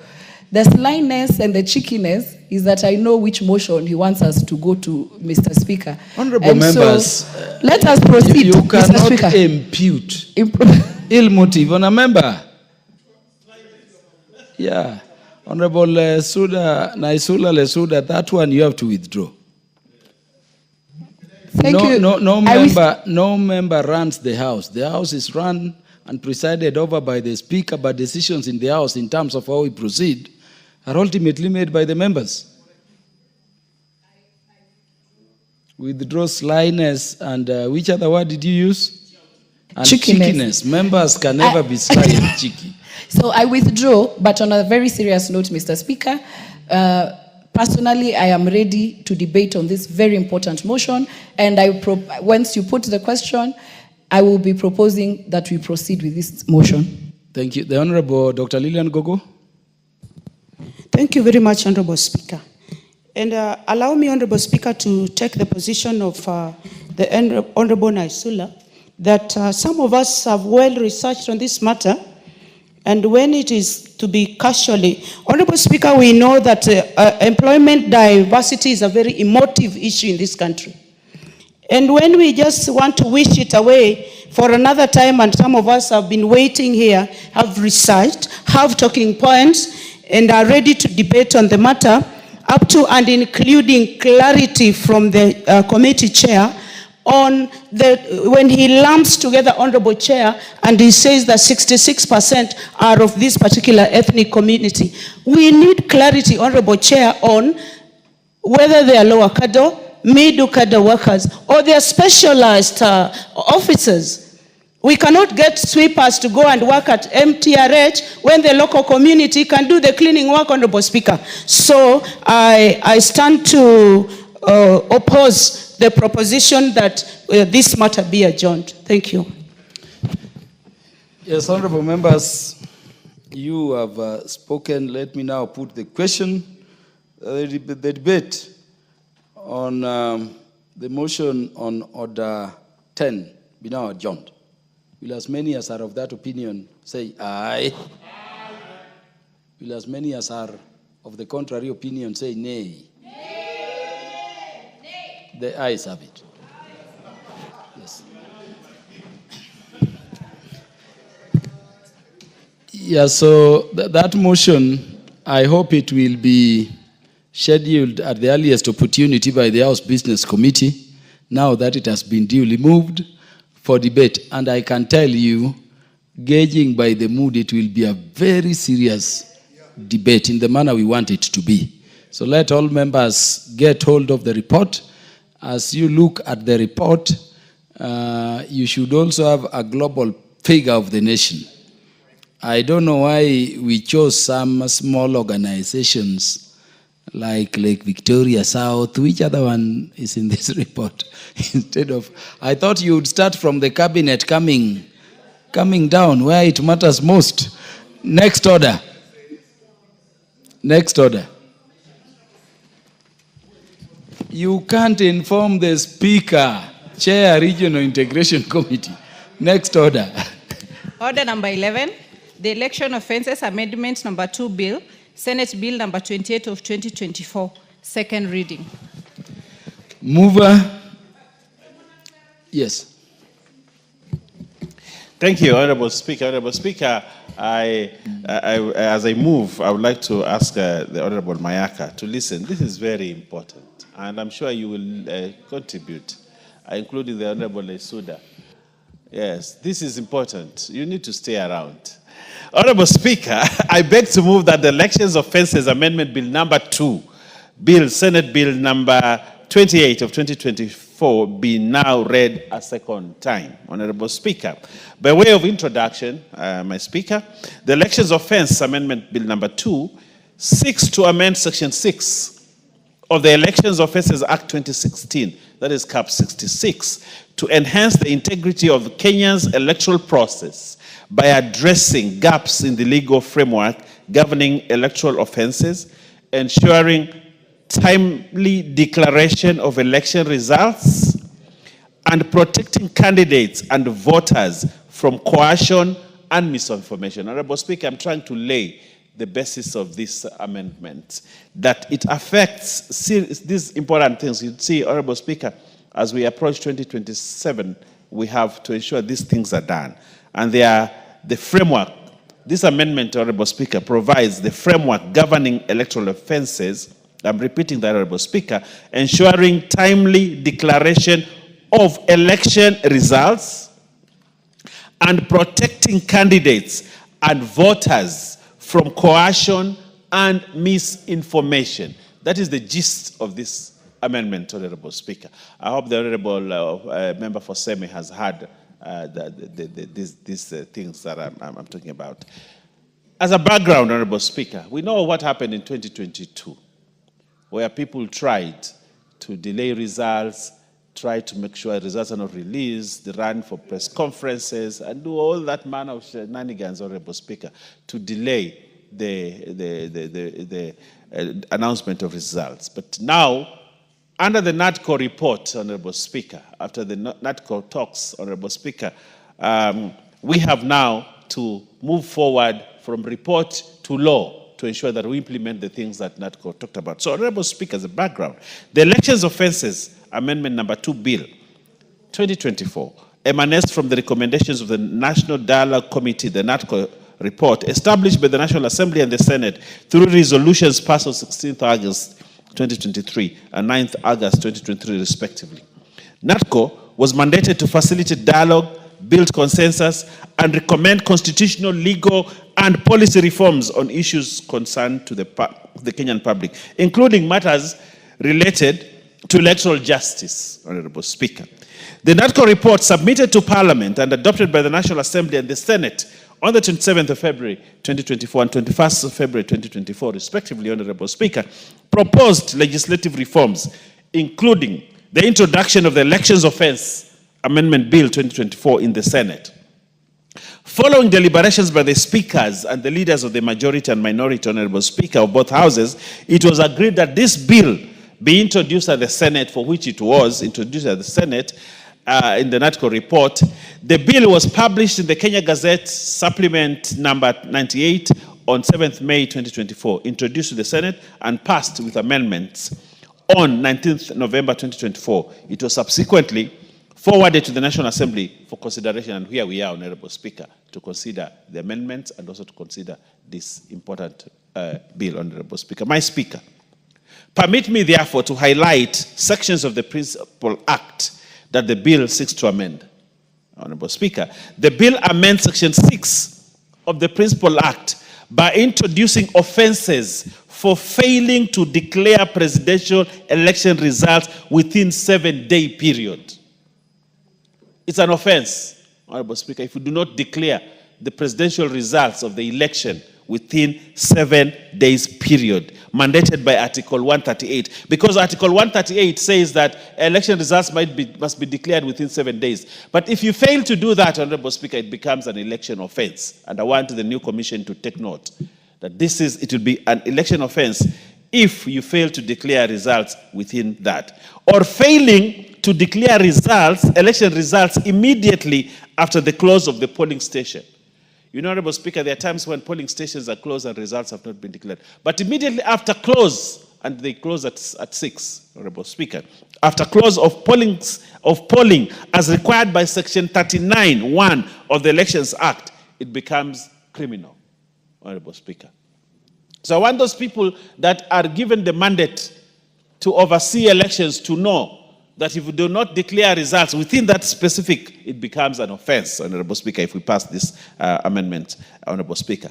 It also criminalizes knowingly interfering with, altering, destroying, or concealing election materials or declared results, including knowingly causing another person to do so. So, Honorable Speaker, it becomes an offense when we pass this law. It becomes an offense. And it becomes a criminal offense, knowingly interfering with, altering, destroying, or concealing election materials or declared results, including knowingly causing another person to do so. Honorable Speaker, becomes criminal offense. My Speaker, the bill also amends Section 13 to clarify that making false statements about a candidate, and this is very important, and I would like all politicians in this country to hear this, because this is a practice that people do, that making false statements about a candidate, a political party, or a candidate's withdrawal constitutes an offense. Sometimes, in the heat of politics, you go there and say, you know, the Honorable Kaluma is this and this and that, which is not correct, it's not factual. Or you go and say, actually, the Honorable Kaluma has withdrawn from the rest, and yet he has not withdrawn from the rest. That is a criminal offense now, when we pass this law, Honorable Speaker. So making any statements and, the way people go and loosely talk about certain candidates, or you say this political party has this and this and this, and it is not factual, it is not correct, it is misinformation, becomes a criminal offense. So all those that are aspiring to be politicians and have always sailed on the boat of lies and boat of misinformation, Honorable Speaker, you'd rather anchor your boat now because you have no space to sail, because it becomes criminal to actually give false information about a candidate, about a political party, or a candidate's withdrawal. If you go there and say this candidate has withdrawn and he has not withdrawn, it constitutes an electoral offense, Honorable Speaker. Again, Honorable Speaker, it also goes ahead, Honorable Speaker. I'm losing my thoughts because I think I'm too excited about this law. Honorable Speaker, it also expands the scope of discriminatory language. Initially, in the initial law, the discrimination is alongside only two aspects, religion and gender. But now, in this new law, Honorable Speaker, we are adding sex and marital status. You cannot discriminate somebody based on sex, on marital status, on religion, or on gender. You cannot. It's prohibited. You cannot discriminate anybody and make inflammatory remarks about a person's gender, a person's sex, a person's religion, and all that. Honorable Speaker, becomes electoral offenses, Honorable Speaker. My Speaker, the bill further introduces a new offense under Section 17 for willfully communicating electronically or otherwise. And I want those people that are happy to run to electronic media to hear this. It becomes an offense in the new Section 17 for willfully communicating electronically or otherwise with intent to induce or compel a person to refrain from becoming a candidate, withdraw their candidacy, prevent their nomination, or discourage voting for a candidate or their political party. Honorable Speaker. Honorable Speaker, we have seen situations like this, that people publish false information about candidates online, that you see, candidate so-and-so has withdrawn. So if that post is found that it is not correct, Honorable Speaker, it is punishable, it is offensive to do that, Honorable Speaker. Or to discourage, actually the other one is to discourage someone from voting for a candidate or a political party. Sometimes politicians get excited, they use people, goons and all that, and they prevent people from voting at polling station. Or you bar someone, or you block someone's car, or you don't allow somebody passage to go and vote, or cause chaos so that somebody does not vote, Honorable Speaker. That becomes punishable under the new Section 17. Honorable Speaker, the Elections Offences Amendment Bill number 2 is a critical component of the NATCO report, like I said, Honorable Speaker, the recommendations that come under NATCO. And Honorable Speaker, under these recommendations, the thematic area of electoral justice, and I think that is what, for a long time, the Honorable Raila Odinga has kept on saying, electoral justice.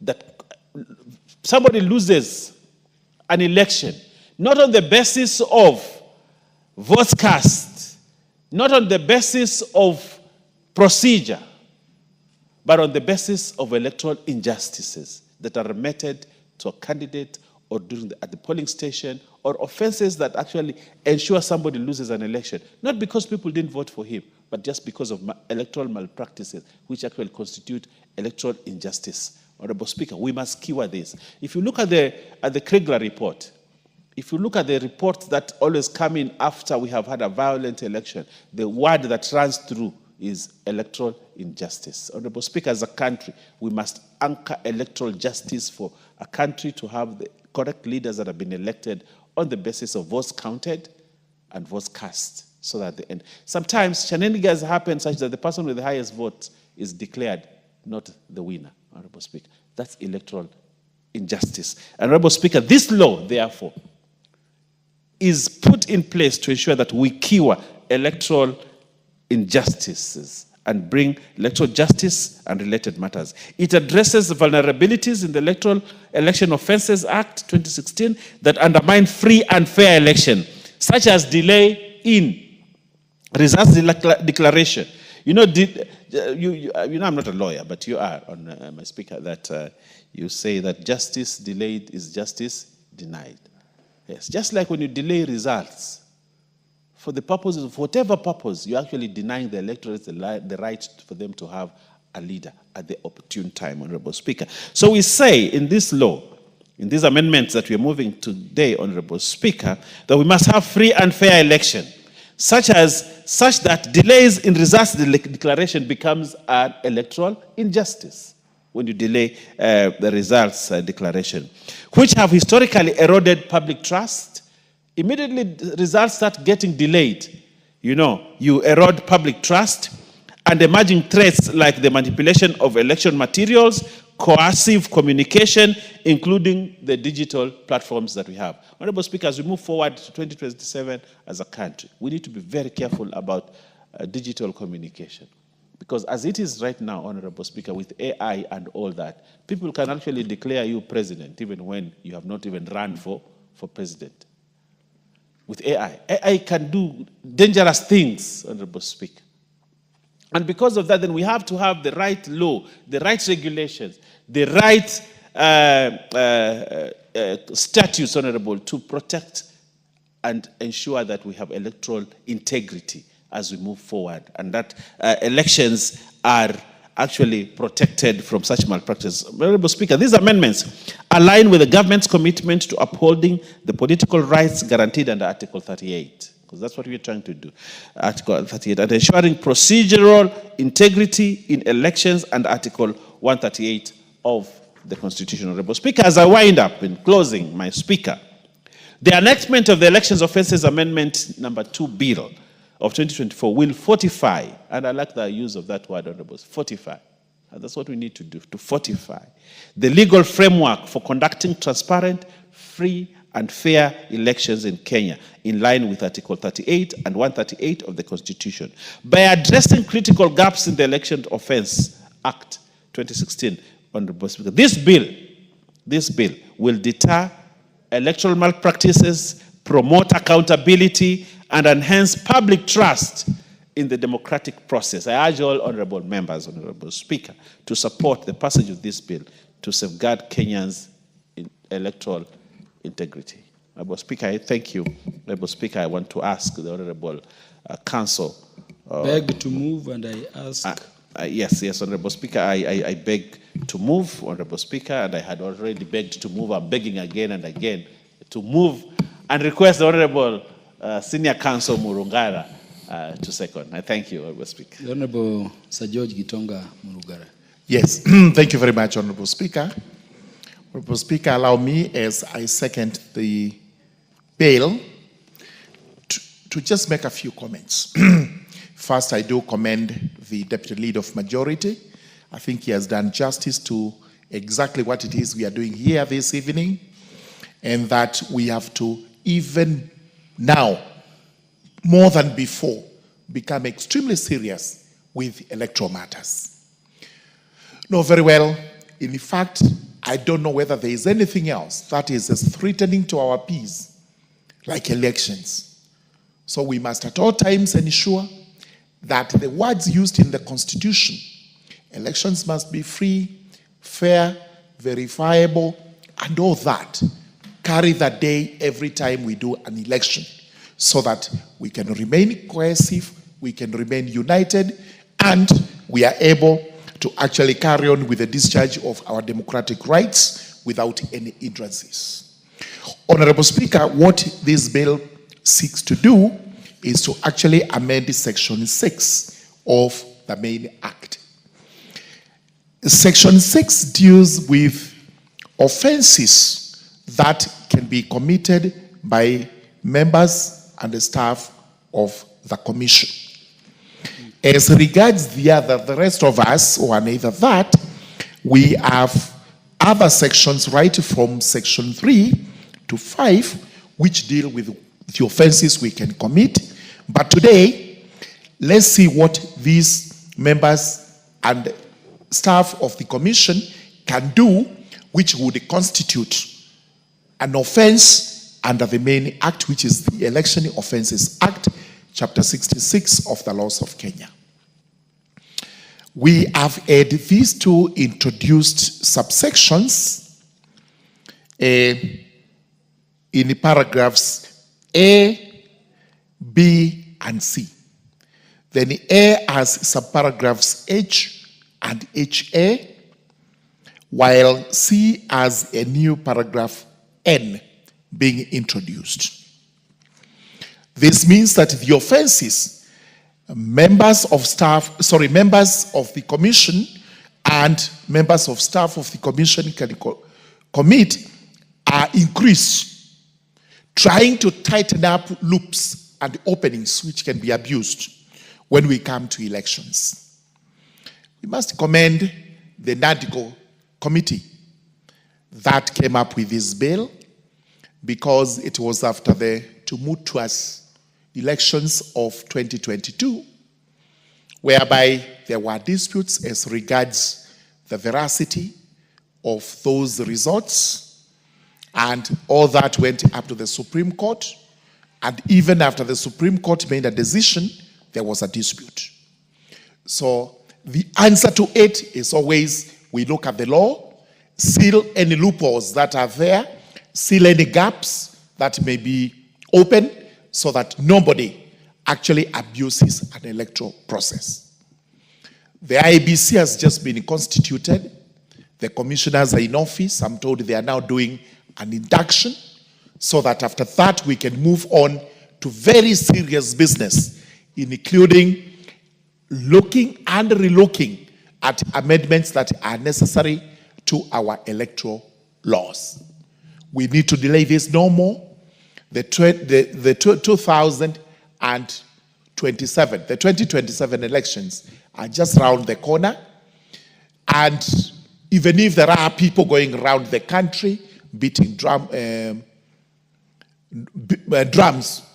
they are called war drums, trying to say this is going to happen, this is not going to happen, I think we have an electoral commission that is cut out for its work, and we want them to move in there, reassure Kenyans, give Kenyans confidence that the elections that are forthcoming will not only be free and fair, they will actually be credible, and everybody is going to agree with the results once they are introduced. What is the penalty? It's good also to let people know, Kenyans know, what would happen to any of these commissioners and members of staff who commit an offense. We have the general penalty clause at section 24. If any of these people, whether they are junior clerks, they are returning officers at the constituency, or returning officers at the county level, or even the national returning officer, who is actually the chairperson or the chairman of the Independent Electoral and Boundaries Commission, commit an offense. You got a fine being the first option, not exceeding 1 million shillings, or imprisonment for a term not exceeding 3 years. Let them be warned that this is not going to be easy, especially for youngsters who possibly will conduct these elections and who think can be manipulated so that they are able to do anything that is untoward to that election. So let us have the chairperson of the Independent Electoral and Boundaries Commission announcing those elections as per the Constitution within 7 days and as per the Elections Act as provided, so that we do not have to put the country in an anxious mood. And in fact, for the rest of us, Elections Act is very clear that once the results are tallied, they have to be declared. Even for the presidential election, we don't have to wait for 7 days. It's only that we have to do so within a period of 7 days. As soon as the tallying is over, the elections results are verified, an announcement ought to be made so that the country is not kept in anxiety. These laws and many other laws that are going to come to this House, immediately IBC comes into office, and we are, as Justice and Legal Affairs Committee, we are set to meet the commissioners as soon as we can to tell them to offload whatever is in that basket, whatever is their in tray, and especially as regards electoral laws, because there's a lot that was supposed to be done. Sorry, it has not been done. We're still waiting for by-elections to be done. They must be done. And we must also prepare ourselves. The roadmap, the road path to the 2027 general election. With those remarks, I urge the members to actually support the proposed amendments, and we pass this as the first of the laws under the new IBC, and also continue to look at what else IBC is going to bring to this House, so that the 2027 elections are free, fair, credible, verifiable, and all the adjectives we can use to make them what Kenyans want.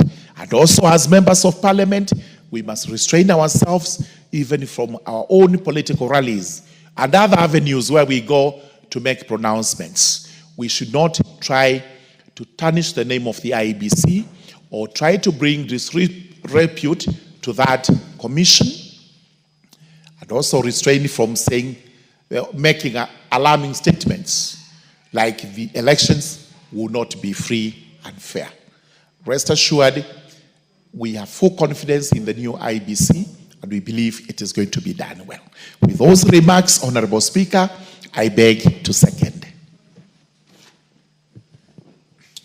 Honorable members, I now propose the question that the Election Offences Amendment number 2 Bill, Senate Bill number 28 of 2024, be now read a second time.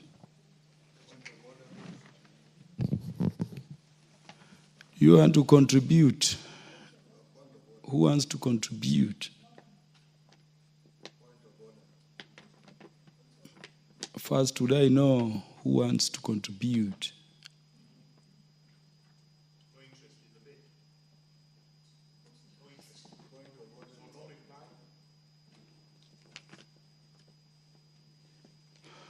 Do we have any member who wants to contribute to this motion?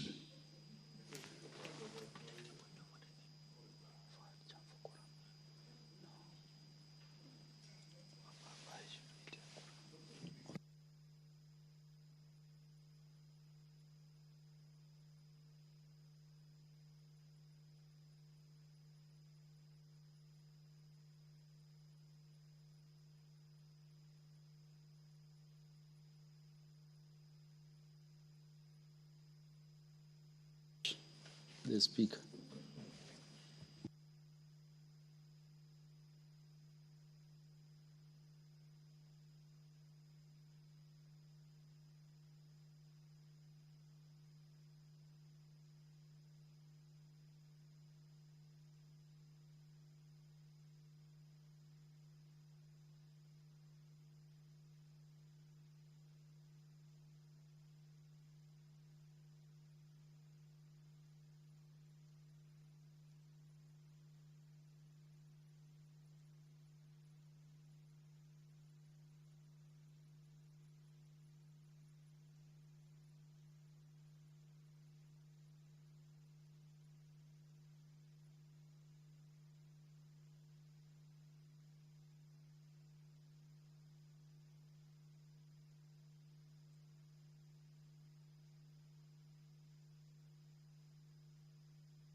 As we consult, could the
Of order. Thank you, Mr. Speaker. I rise on Standing Order 96. Mr. Speaker, this is an extremely important motion that should be discussed at length, in my view, with the full House, with the members fully informed, having read the report and everything. It is fundamental to what we are doing. And therefore, Mr. Speaker, I would move that the discussion on this motion be adjourned. Who is seconding your motion, the electoral motion? The Honorable Naisula Lesuda. I second. I've seen the mic somewhere to your right. I second, Mr. Speaker. Yeah, order, honorable members. Honorable members, I now propose the question. The motion appearing under order number 10 be now adjourned. Is it the mood of the House that I put the question? Yes. Yes, honorable members, I put the question that the dilatory motion under order number 11 be now adjourned. Will as many as are of that opinion say aye? Aye. As many as are of a contrary opinion say nay. The ayes have it. Next order. Order number 12, motion, consideration of report on the examination of financial statements of selected state corporations. The mover is the chairperson, Public Investments Committee on Commercial Affairs and Energy.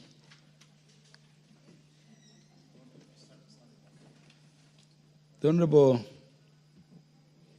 Owen Bayer.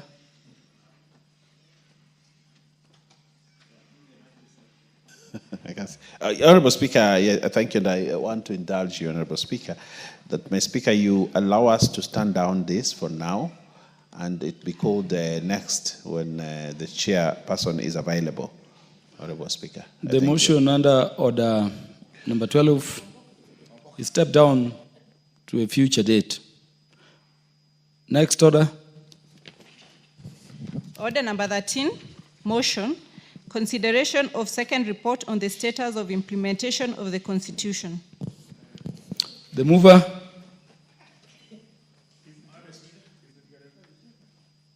Yes, the Honorable Owen Bayer. Honorable Speaker, noting that the mover or the chairperson is not in the House, Honorable Speaker, and this is an important report that we must debate, I request that this be deferred until next time when the chair is available for moving the same and debate.